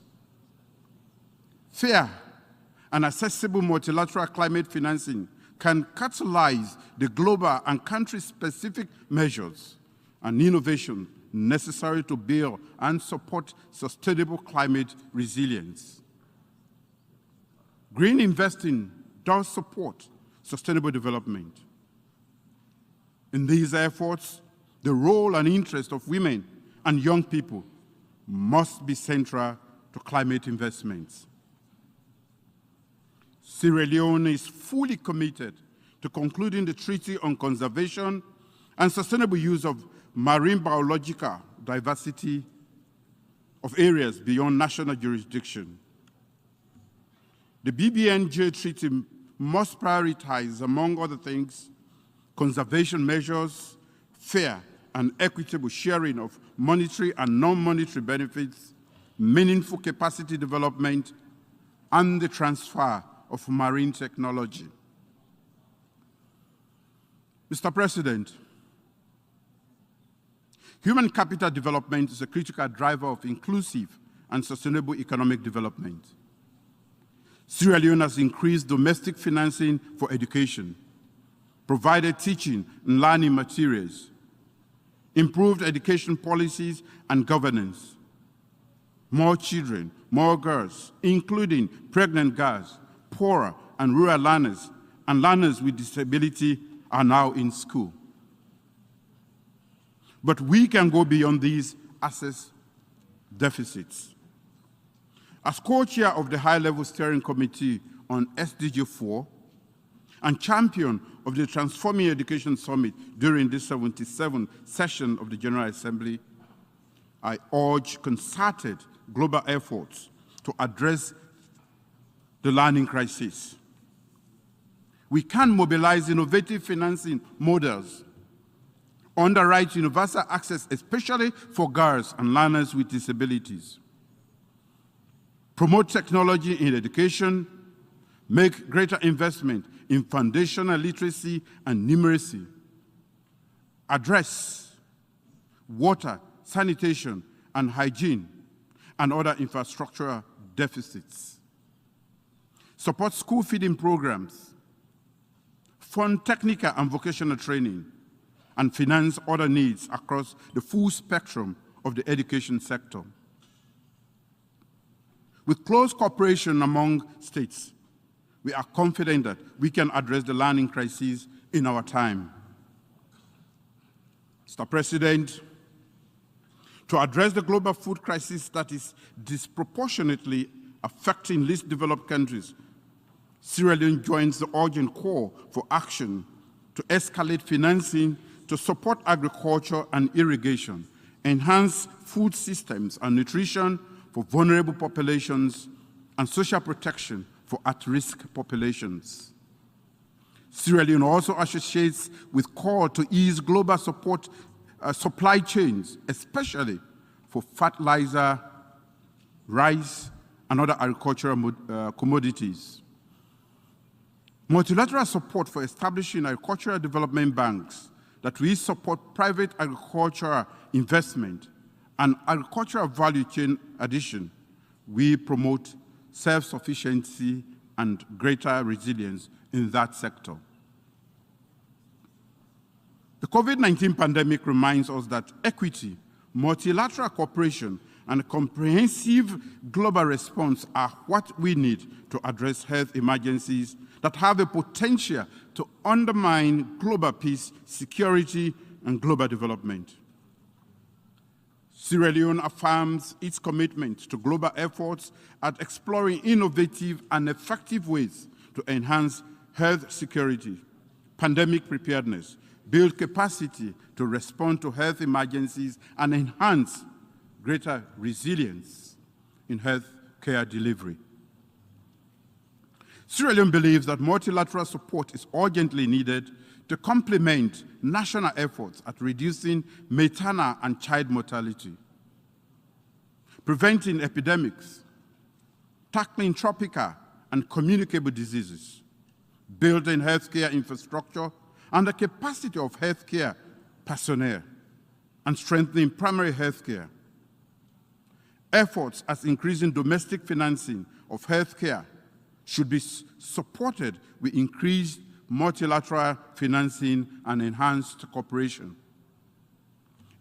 Sierra Leone remains exclusively committed to the global agenda for putting women and girls at the center of inclusive sustainable development. We believe that we cannot deliver on the 2020 Agenda on Sustainable Development without the achievement of greater gender equality and women's empowerment. We must therefore garner multilateral support to achieve and sustain gender equality and the empowerment of women in our lifetime. Mr. President, Excellencies, sexual violence is a grave threat to justice and the fundamental rights of men, women, and children throughout the world. In every corner of the globe, sexual assault survivors are inhibited in holding perpetrators accountable and accessing empowering health, legal, and economic remedies.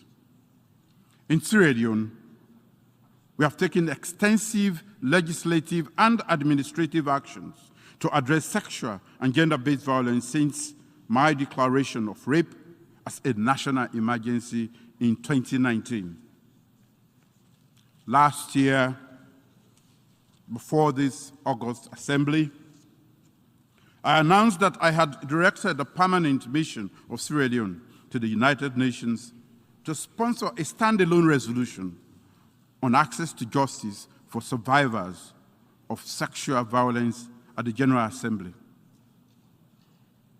I called for global solidarity on this issue and for the United Nations to give all survivors of sexual violence the remedy they deserve. The General Assembly on the 2nd of September this year adopted by consensus the landmark resolution entitled International Cooperation for Access to Justice, Remedies, and Assistance for Survivors of Sexual Violence. Thank you, the National Assembly. The General Assembly has therefore affirmed the sincere and shared the belief of the global community that sexual violence is condemnable and that member states must take effective actions to address it, as well as provide access to timely and unimpeded justice through national legislation for victims and survivors. As a global community, we have signaled our resolve to address this scourge. We must now do all we can to implement access to justice and other remedies to ensure dignity for all survivors and sexual violence. Mr. President, Your Excellencies, small states make up the majority of member states of the United Nations, and they are the strongest advocates of the rule-based international system that underpins the work of the United Nations. Indeed, small states have served as key drafters, negotiators, and thought leaders on a variety of international issues. They have done so diligently through transparency of purpose and coalition building across board. In that connection, Sierra Leone proposes to further pursue these values in the United Nations Security Council. I count on the invaluable and resounding support of this body for Sierra Leone's bid for a non-permanent seat in the United Nations Security Council for the term 2024-2025, with elections to be held in June 2023.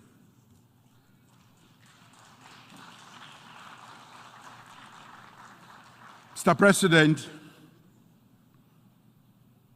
My government reaffirms its commitment to the relevant UN Charter provisions and the declaration of the granting of independence to colonial countries and peoples as contained in the General Assembly Resolution 1514.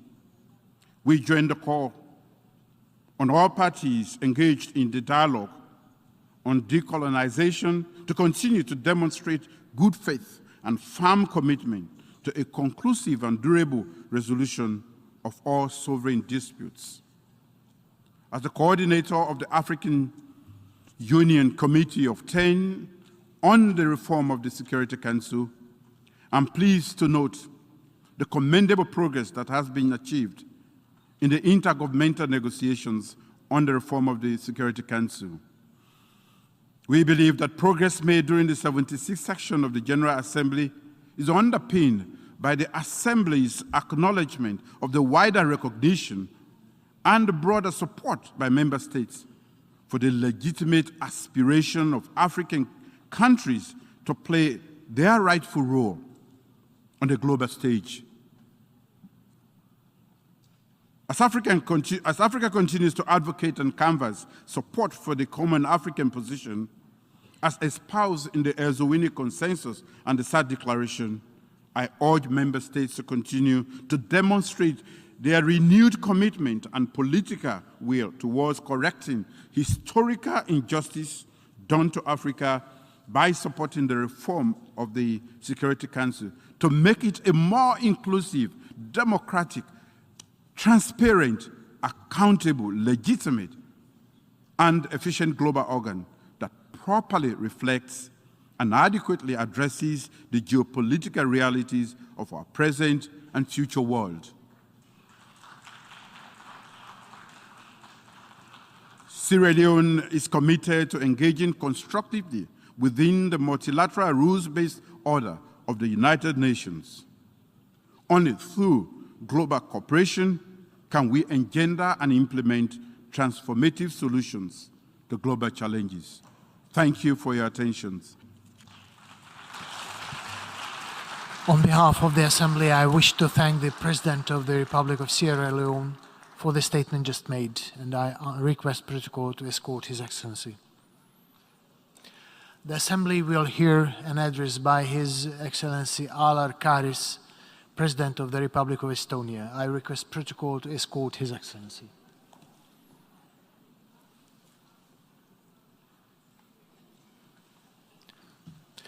On behalf of the General Assembly, I have the honor to welcome His Excellency Alar Karis, President of the Republic of Estonia, and to invite him to address the Assembly. Mr. President, Mr. Secretary General, Excellencies, ladies and gentlemen. It is my honor to be here today, though I wish where circumstances surrounding my first address were different. A year ago, Mr. Secretary General presented this inspiring report, Our Common Agenda, outlining his vision for the next 25 years of global cooperation, and initiated discussions of how to reinvigorate multilateralism and achieve sustainable development goals. I support the goals of the report, and yet it's a Herculean task because the world is torn apart. We witness the constant brutal violation of the core principles of the UN Charter on every continent. The United Nations itself has become a battlefield where some states try to convince the world that the common values we all are obliged to adhere do not exist.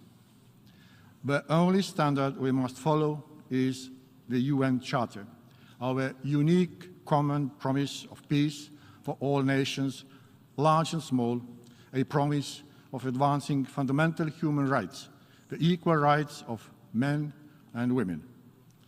It is not a choice. It is a collective responsibility to ensure that peace, justice, and human rights prevail. On 24 February, the Russian Federation, a permanent member of the United Nations Security Council, attacked the democratic and peaceful sovereign Ukraine. Russia started a war of aggression with a goal to end the authority of its neighbor, overthrow its legitimate government, exterminate Ukrainian nation, and implement its abusive order, impregnated of imperialism, self-interest, and dominance. Russian invasion, including the illegal occupation of Crimea and Russia's prior land grabs in Georgia and Moldova, demonstrate Russia's total disrespect of international law, the rules-based international order, and an assault of a UN Charter, every value and principle the United Nations stands for. This brutal and unjustified aggression is the most serious threat to the global peace and security since the end of the Second World War, and challenges the very foundation of UN system, undermining the security of all members of the international community. Some colleagues are hesitant to take sides vis-à-vis Russian aggression. Some argue that this war is between Russia and Ukraine. I see the aggressor and the victim. Legally, as well as morally, there is only one right side to take. Standing in a grey zone encourages the aggressor, undermines this organization, and fuels human suffering. In recent years, we have witnessed devastating human suffering in Afghanistan, Myanmar, Yemen, Syria, Sahel, and the Horn of Africa, just to name a few. The war aggression of Russia makes finding solutions to these conflicts only more difficult, as it has increased food insecurity, adds stress on the global humanitarian relief system, and bolsters economic crisis. Ladies and gentlemen, I visited Ukraine 2 months after the invasion began. The sight was horrific. I lack words to describe the brutality of this scene. The face of war is the same everywhere. Its cruelty will never leave the people who must live through this. Wars and conflicts only bring horror and misery to mankind. As of August 22nd, the Office of the UN High Commissioner for Human Rights has recorded in Ukraine over 13,000 civilian casualties, with approximately 6,000 killed and nearly 8,000 injured. The actual numbers are significantly higher. Each murder is another evidence of the grave violations of international law by the aggressor. In the strongest terms, we condemn the war crimes committed by Russia in Ukraine. UN Assistant Secretary General of Human Rights reported to the Security Council about credible allegations of forced transfers of unaccompanied children to Russian-occupied territory or to the Russian Federation. We have seen mass graves of tortured civilians. I wonder, are we living in the 21st century? Excellencies, ladies and gentlemen, I want to pay tribute to the immeasurable resilience of the people of Ukraine. We grieve for the victims of Russia's aggression and stand with Ukraine in ensuring the future of its people and nation. This brave nation is fighting for values set in the UN Charter, the noble cause of freedom, democracy, and human rights. According to the UN Charter, Article 51, helping Ukraine to protect its right to exist is our collective obligation.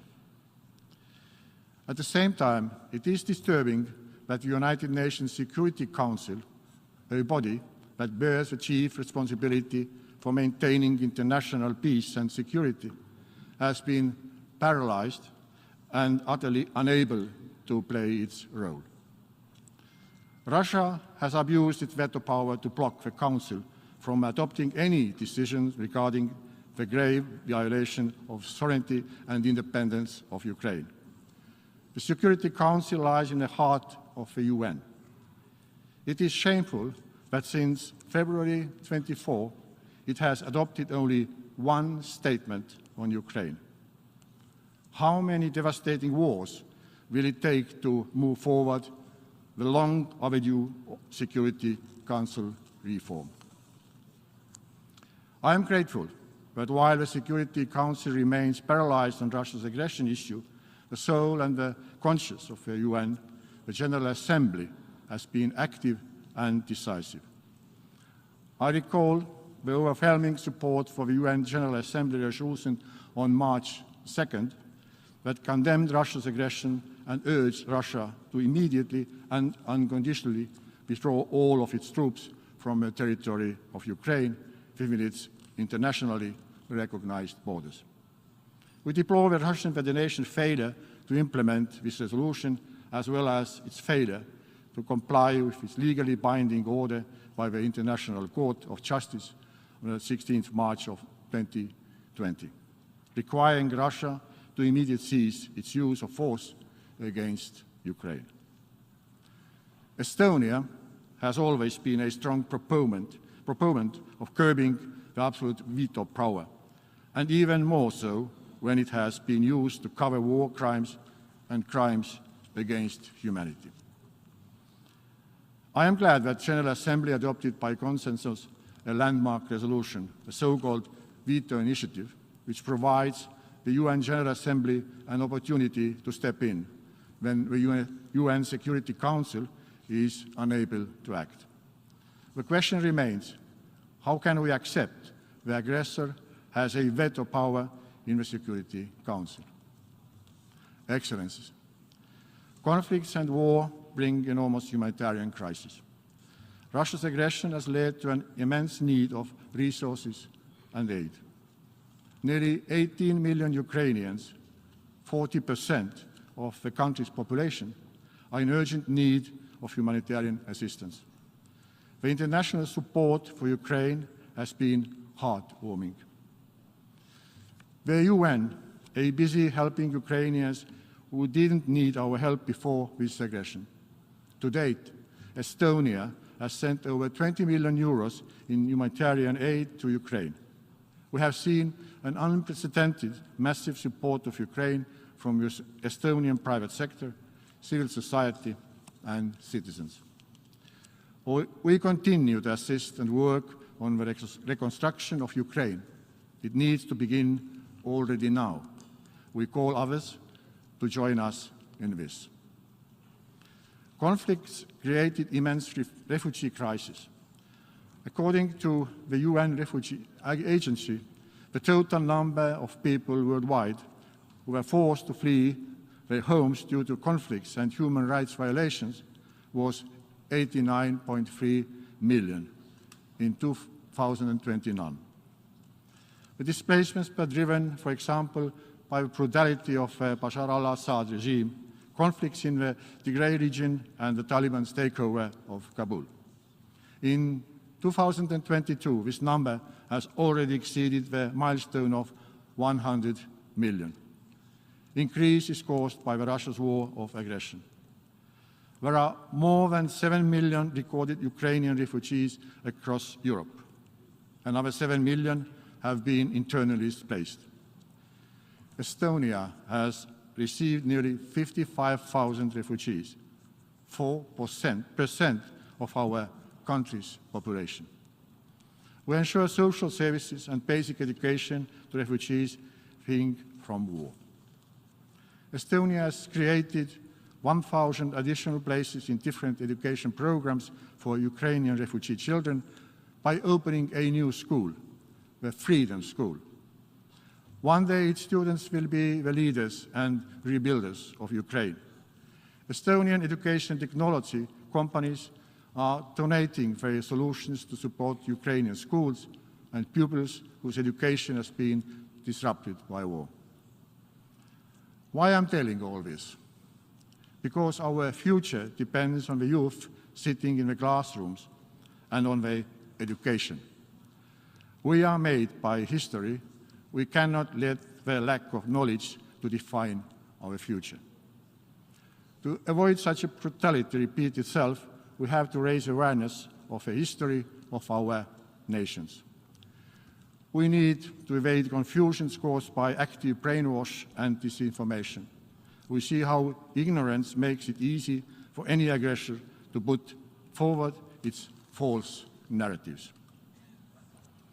War and conflict, lack of openness bring along extreme violations of human rights.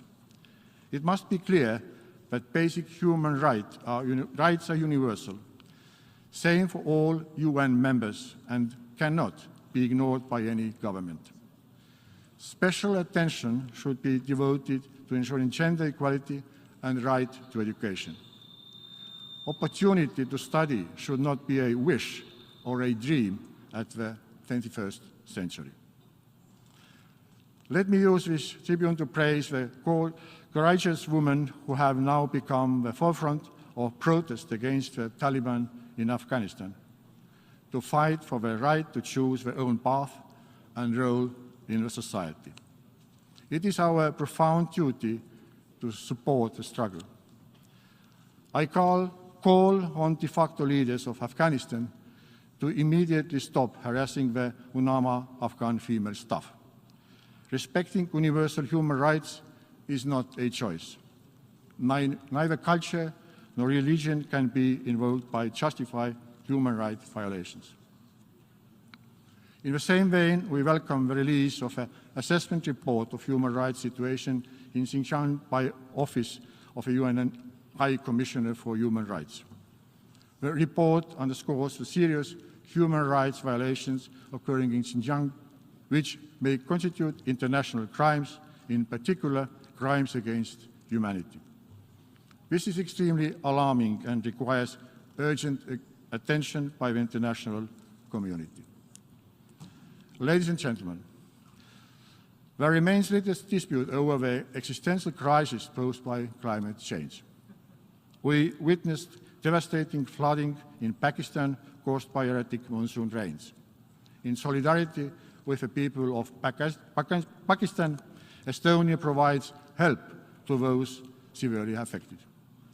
Russia's aggression also brings further pain to those already suffering from the impact of pandemic, conflicts, famine, and climate change. Let me be very clear. This aggression has brought high inflation, global food and energy crisis. The head of the UN World Food Programme has warned that Russia's aggression will lead to the worst food crisis since the Second World War. This physics and in life the cause triggers a reaction. Russia's aggression triggered the global food and inflation crisis. We have witnessed Russia's occupying forces stealing Ukraine's grain supplies, burning down warehouses and destroying grain fields.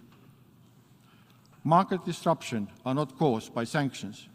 Global food or economic crises are caused by the war Russia started, and Russia can end all this by ending the war. Yet, Russia has no intention to end the war. Instead, Russian regime decided to escalate. We find it cynical, nuclear threat totally unacceptable. It is a threat to global community. To alleviate this crisis, the EU has launched the EU-Ukraine Solidarity Lanes initiative. It has helped to export over 6 million tons of predominantly agricultural goods from Ukraine. Estonia also welcomes the Black Sea Grain Initiative that was signed in Istanbul on 22nd of July, brokered by the UN Secretary General and President of Turkey. We must keep the international pressure on Russia to monitor Russia's adherence to the deal and its extension. Excellencies, to follow with deep concern the situation is one of the world's largest Zaporizhzhia nuclear power plant. Russia has occupied the plant and turned it into a combat zone. The risk of a nuclear disaster is very real. This power plant should be demilitarized without delay and full control of the plant returned to Ukraine. Moreover, it is essential to grant international experts a persistent and unfettered access to the facilities of power plant. I regret that last month Russia also shamelessly blocked the consensus concerning the outcome document of a review conference of a treaty of non-proliferation. Estonia has been vocal in addressing the issue of cybersecurity in the UN. We continue these efforts to elevate cybersecurity as an essential component of the UN's international peace and security agenda. Russia has demonstrated how state-provided malicious cyber tools are used alongside conventional weapons. Russia's cyber attack against the satellite communications of Ukraine on 23rd of February served to prepare and facilitate Russia's on-the-ground invasion. Excellencies, it is our duty to ensure accountability and justice at all levels. Impunity breeds impunity and leads to the new crimes to be committed. It is the utmost importance that there are independent and effective investigations into the atrocity crimes and crimes of aggression committed against Ukraine, also in Syria, Ethiopia, and elsewhere. We must provide justice to victims and bring those responsible for atrocities and genocide to trial. Estonia fully supports the investigation led by the International Criminal Court. We give most serious consideration to the establishment of an independent special court for the crimes of aggression and the compensation mechanisms for the damages caused by the aggression. We support all initiatives attempting to secure accountability. To conclude, the war in Ukraine affects us all. It is our common duty to push back the ugly manifestations of imperialism, colonialism, and racism of Russia. Russia must understand that the road they have taken is disastrous, and the war they have started cannot be won. If we stop caring, if we get tired, if we fall into indifference, the aggressors and criminals will only be empowered. This is not the world where we want to live, nor the world we want to leave to the future generations. The United Nations is and remains the cornerstone of our multilateral, rules-based world order. It is relevant to put to the rest we cannot fail. The UN must emerge from this watershed moment stronger, more united, and more relevant than ever before. Thank you for your attention. On behalf of the Assembly, I wish to thank the President of the Republic of Estonia for the statement just made, and I request Protocol to escort His Excellency. And now the Assembly will hear an address by His Excellency Nana Addo Dankwa Akufo-Addo, President of the Republic of Ghana. I request Protocol to escort His Excellency. On behalf of the General Assembly, I have the honor to welcome His Excellency Nana Addo Dankwa Akufo-Addo, President of the Republic of Ghana, and to invite him to address the Assembly.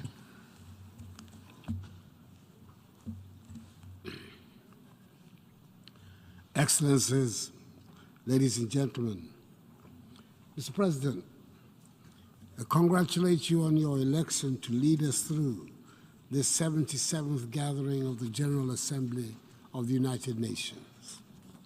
I wish you the best of luck as you take on this onerous task at this most difficult period of the world. Mr. President, as we would say in Ghana, our world is currently not in a good place. The World Bank observed last Thursday that the global economy was enduring its steepest slowdown since 1970. 2 years ago, our world came to a thundering halt as we cowered from a health pandemic, from an unknown malicious virus, coupled with a devastating global economic pandemic. High budget deficits were no longer concerns of only developing nations. By 2021, COVID-19 had pushed Africa into the worst recession for half a century. A slump in productivity and revenues, increased pressures on spending, and spiraling public debts confronted us without relent. As we grappled with these economic challenges, Russia's invasion of Ukraine burst upon us, aggravating an already difficult situation. It is not just the dismay that we feel at seeing such deliberate devastation of cities and towns in Europe in the year 2022. We're feeling this war directly in our lives in Africa. Every bullet, every bomb, every shell that hits a target in Ukraine hits our pockets and our economies in Africa. The economic turmoil is global, with inflation as the #1 enemy this year.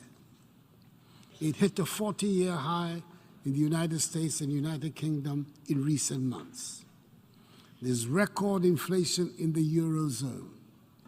Several African countries have inflation rates surging 3 to 4 times higher than what they were just 2 years ago. In Ghana, we're experiencing the highest inflation for 21 years. The high costs of food are hurting the poor, especially the urban poor, the most. Moreover, the spillover from central banks raising interest rates to combat inflation has been severe beyond borders, as global investors pull money out of developing economies to invest in bonds in the developed world. This has led to depreciating currencies and increased borrowing costs, meaning we need to raise and spend more of our own currencies to service our foreign debts in US dollars. It has become clear, if ever there was any doubt, that the international financial structure is skewed significantly against developing and emerging economies like Ghana. The avenues that are open to powerful nations to enable them to take measures that would ease pressures on their economies are closed to small nations. To make matters worse, credit rating agencies have been quick to downgrade economies in Africa, making it harder to service our debts. The tag of Africa as an investment risk is little more than, in substance, a self-fulfilling prophecy created by the prejudice of the international money market, which denies us access to cheaper borrowing, pushing us deeper into debts. The financial markets have been set up and operate on rules designed for the benefit of rich and powerful nations. And during times of crisis, the facade of international cooperation under which they purport to operate disappears. These are the savage lessons that we have had to take in as the world emerged from the grip of the coronavirus to energy and food price hikes and a world rise in the cost of living. The necessity for reform of the system is compelling. Mr. President, I'm a modern student of history, and I would say it is doubtful that any generation of inhabitants of this earth has ever witnessed such a perfect storm of global economic chaos, a war with global consequences, and an unwillingness or inability to find a consensus to deal with the catastrophe. It is under such circumstances that we have gathered under the theme, a watershed moment, transformative solutions to interlocking challenges. Excuse me. The problems we face are indeed many and vary in level of importance depending on where you are in the global order of things. Just last year, the focus was on energy transition. This year, it is about energy security, as Europe goes back to burning coal to replace Russian gas. Nevertheless, we do not have the luxury of being able to pick and choose which problem to solve. None of them can wait. The economic turbulence requires urgent and immediate solution. The turmoil and insecurity in many parts of the world require urgent attention. And so does the need to tackle the problems posed by climate change. A watershed moment indeed it is. And history will judge us harshly if we do not seize the opportunity to make the changes that will enable us to deal with the many problems we face. Mr. President, a case in point is the destabilizing conflict in the Sahel. It might look to many today as a local conflict which affects only the countries in that region. We in Ghana know differently. We have watched in horror as the unrest has moved from the Sahel inexorably to the West African coastal countries. All of Ghana's neighbors have suffered terrorist attacks, and some have lost territorial space to the invading forces. Furthermore, the terrorist pressure has provided a pretext for the unhappy reappearance of military rule in 3 of the 15-member ECOWAS community, 2 of whom have borne the brunt of the terrorist outrages in the region, Mali and Burkina Faso. It is a development we're determined to reverse so that the ECOWAS space remains a democratic one.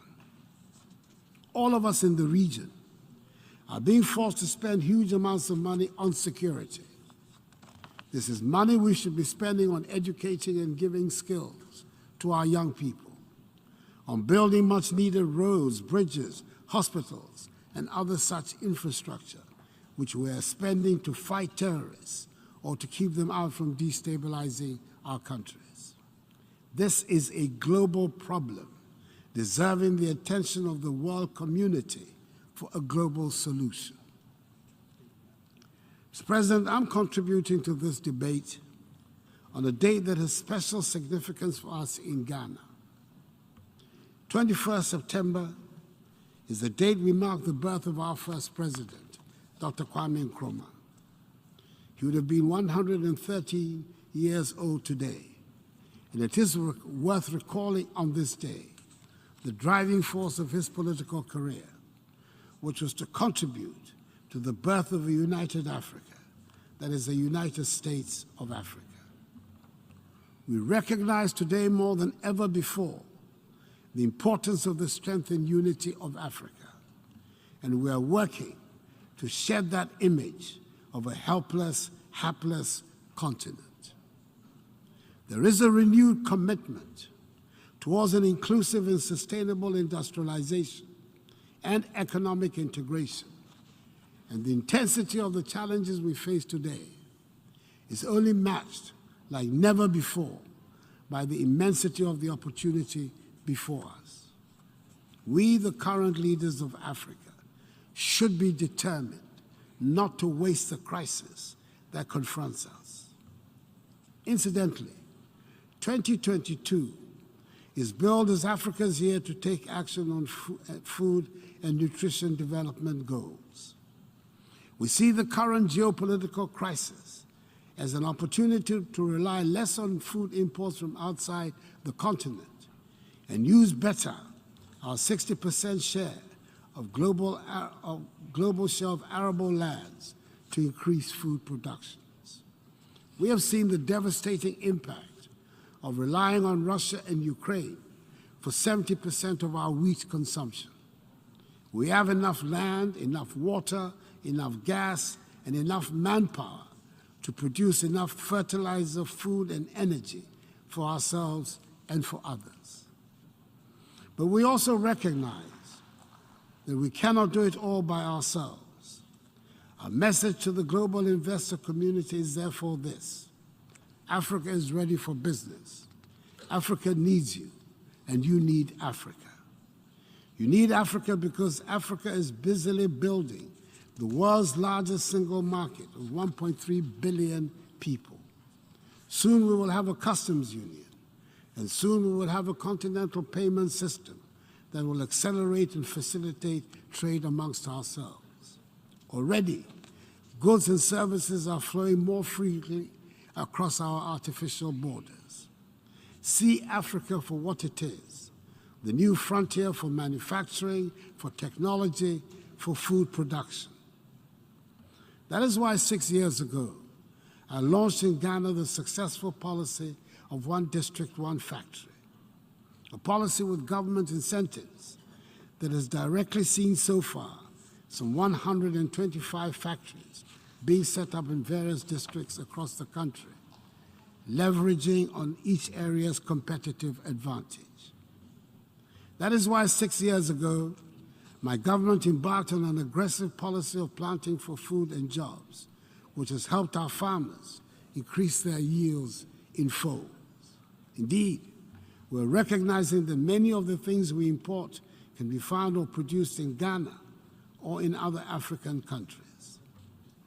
The African Continental Free Trade Area, whose secretariat is located in Accra, Ghana's capital, is driving intra-African trade and creating an unparalleled momentum for our continent's economic diversity and transformation.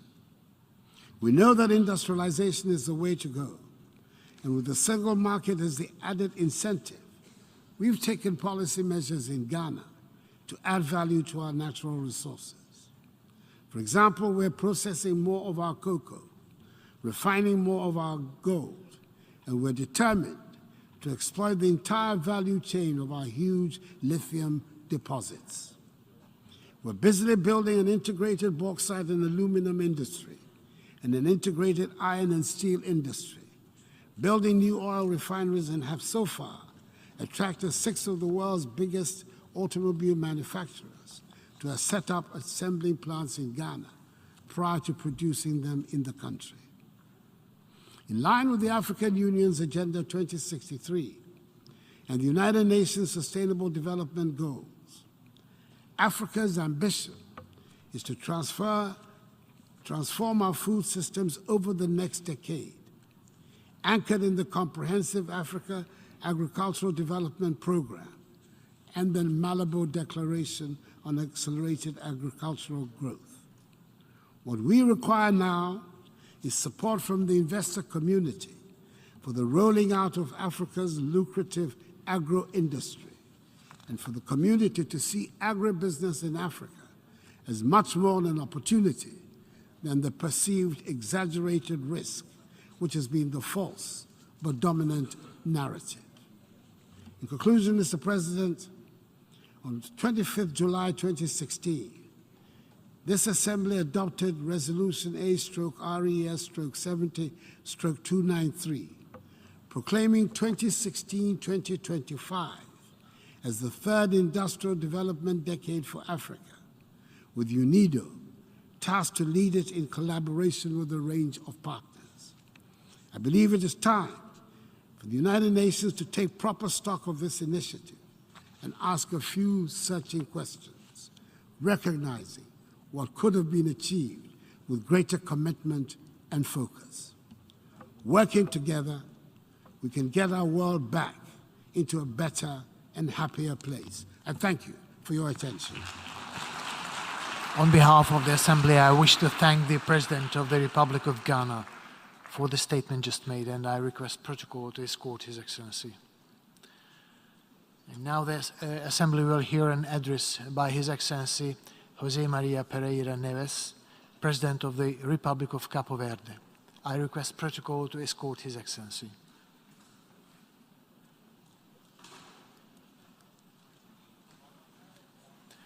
On behalf of the General Assembly, I have the honor to welcome His Excellency José María Pereira Neves, President of the Republic of Cabo Verde, and to invite him to address the Assembly.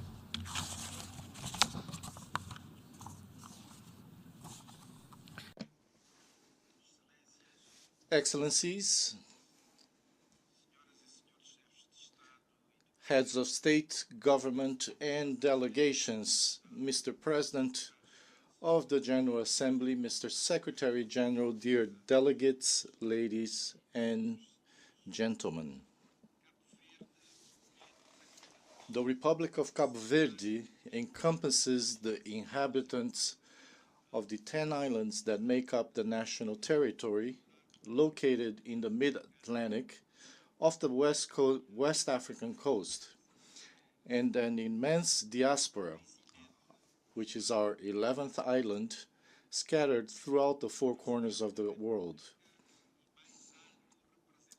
As President of the Republic and highest representative of this global nation, I have the enormous privilege of extending my greetings to all of you, and from the pulpit of this august assembly to bring montañas greetings in the mother tongue of Cabo Verde, from Cabo Verdeans to the peoples of the world, represented here by their highest dignitaries, auguring the best wishes for prosperity and happiness shared by all. We look forward with hope to the Summit of the Future in 2023, as foreseen in the Secretary General's proposal of our common agenda, so that it may effectively help forge a new global consensus on what our future should look like and what we can do today to secure it. With this in mind, Cabo Verde reiterates before this august assembly its firm purpose of continuing to be an active and useful member of the United Nations system, acting and articulating its actions on four major fronts, from more specific to broader, to fully own up to its responsibility in the framework of national governance, to value its specificity and grow from its status as a small island state in development, to be a spokesperson in context of the diversity and the designs of Africa, the continent to which it belongs, and ultimately continue to be a champion of multilateralism for the advancement of the causes of progress and well-being of humanity. In their journey, SIDS face structural limitations such as geographical remoteness and isolation, their small economic dimension, dependence on imports, and high costs on the one hand, and exports of sector-concentrated services on the other, which more frequently and intensely expose them and make them vulnerable to the impact of external shocks, whether climate, economic, or of other nature, such as pandemics and geopolitical conflicts. My country, Cabo Verde, for example, in the past 15 years, between 2007 and 2022, has suffered the economic and social impact of multiple crises. The economic and financial crisis of 2007-2008, at the very moment of our graduation from the list of LDCs, the COVID-19 pandemic,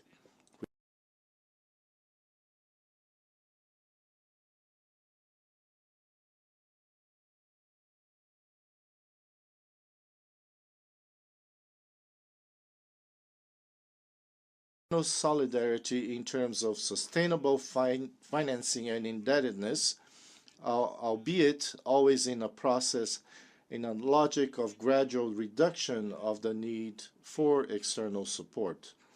Although this is not a new narrative, it is nevertheless urgent that it be implemented, since with less than 8 years to go before the 2030 agenda target, all signs show that the indicators are not at the desirable pace toward achieving the sustainable development goals by that date. It is also pressing because less than 2 years before the fourth SIDS conference in 2024, it is certainly legitimate and expected that the conference may make a transformative decision on the best evaluation indicators and on the policy modalities that will best support SIDS in meeting the Samoa pathway goals. Cabo Verde has already submitted its application to host in 2023 the regional preparatory meeting of the AIS, the SIDS region of the Atlantic and Indian Oceans, and the South China Sea, to which it belongs, and is also prepared to monitor and support the whole process up to the conclusion of the General Conference in 2024. It is within this context of emergency that we welcome the Secretary General's recommendation and the decision of the President of the General Assembly to establish a United Nations high-level expert panel to conduct the works, including the completion and use of a multidimensional vulnerability index. We look forward to a satisfactory conclusion of the works of the high-level panel. In particular, that the General Assembly may adopt its MVI proposal, which we hope shall be accepted and used in a consensual manner both inside and outside the United Nations. After all, we, the SIDS, also want to free ourselves from the dependence on external support, which necessarily entails reducing our vulnerabilities while also being aware of the duty to do our homework, to be competitive and resilient, and to achieve inclusive and environmentally sustainable growth. Since 2015, Africa's cultural and natural, material and immaterial heritage has been celebrated around the world to raise awareness and sensibility on the importance of its preservation. Hence, the African Union has proposed as the theme for the year 2021, the theme of arts, culture, and heritage, levers to build the Africa we want. However, in this regard, there are still concerns about the urgencies and the measures to be taken.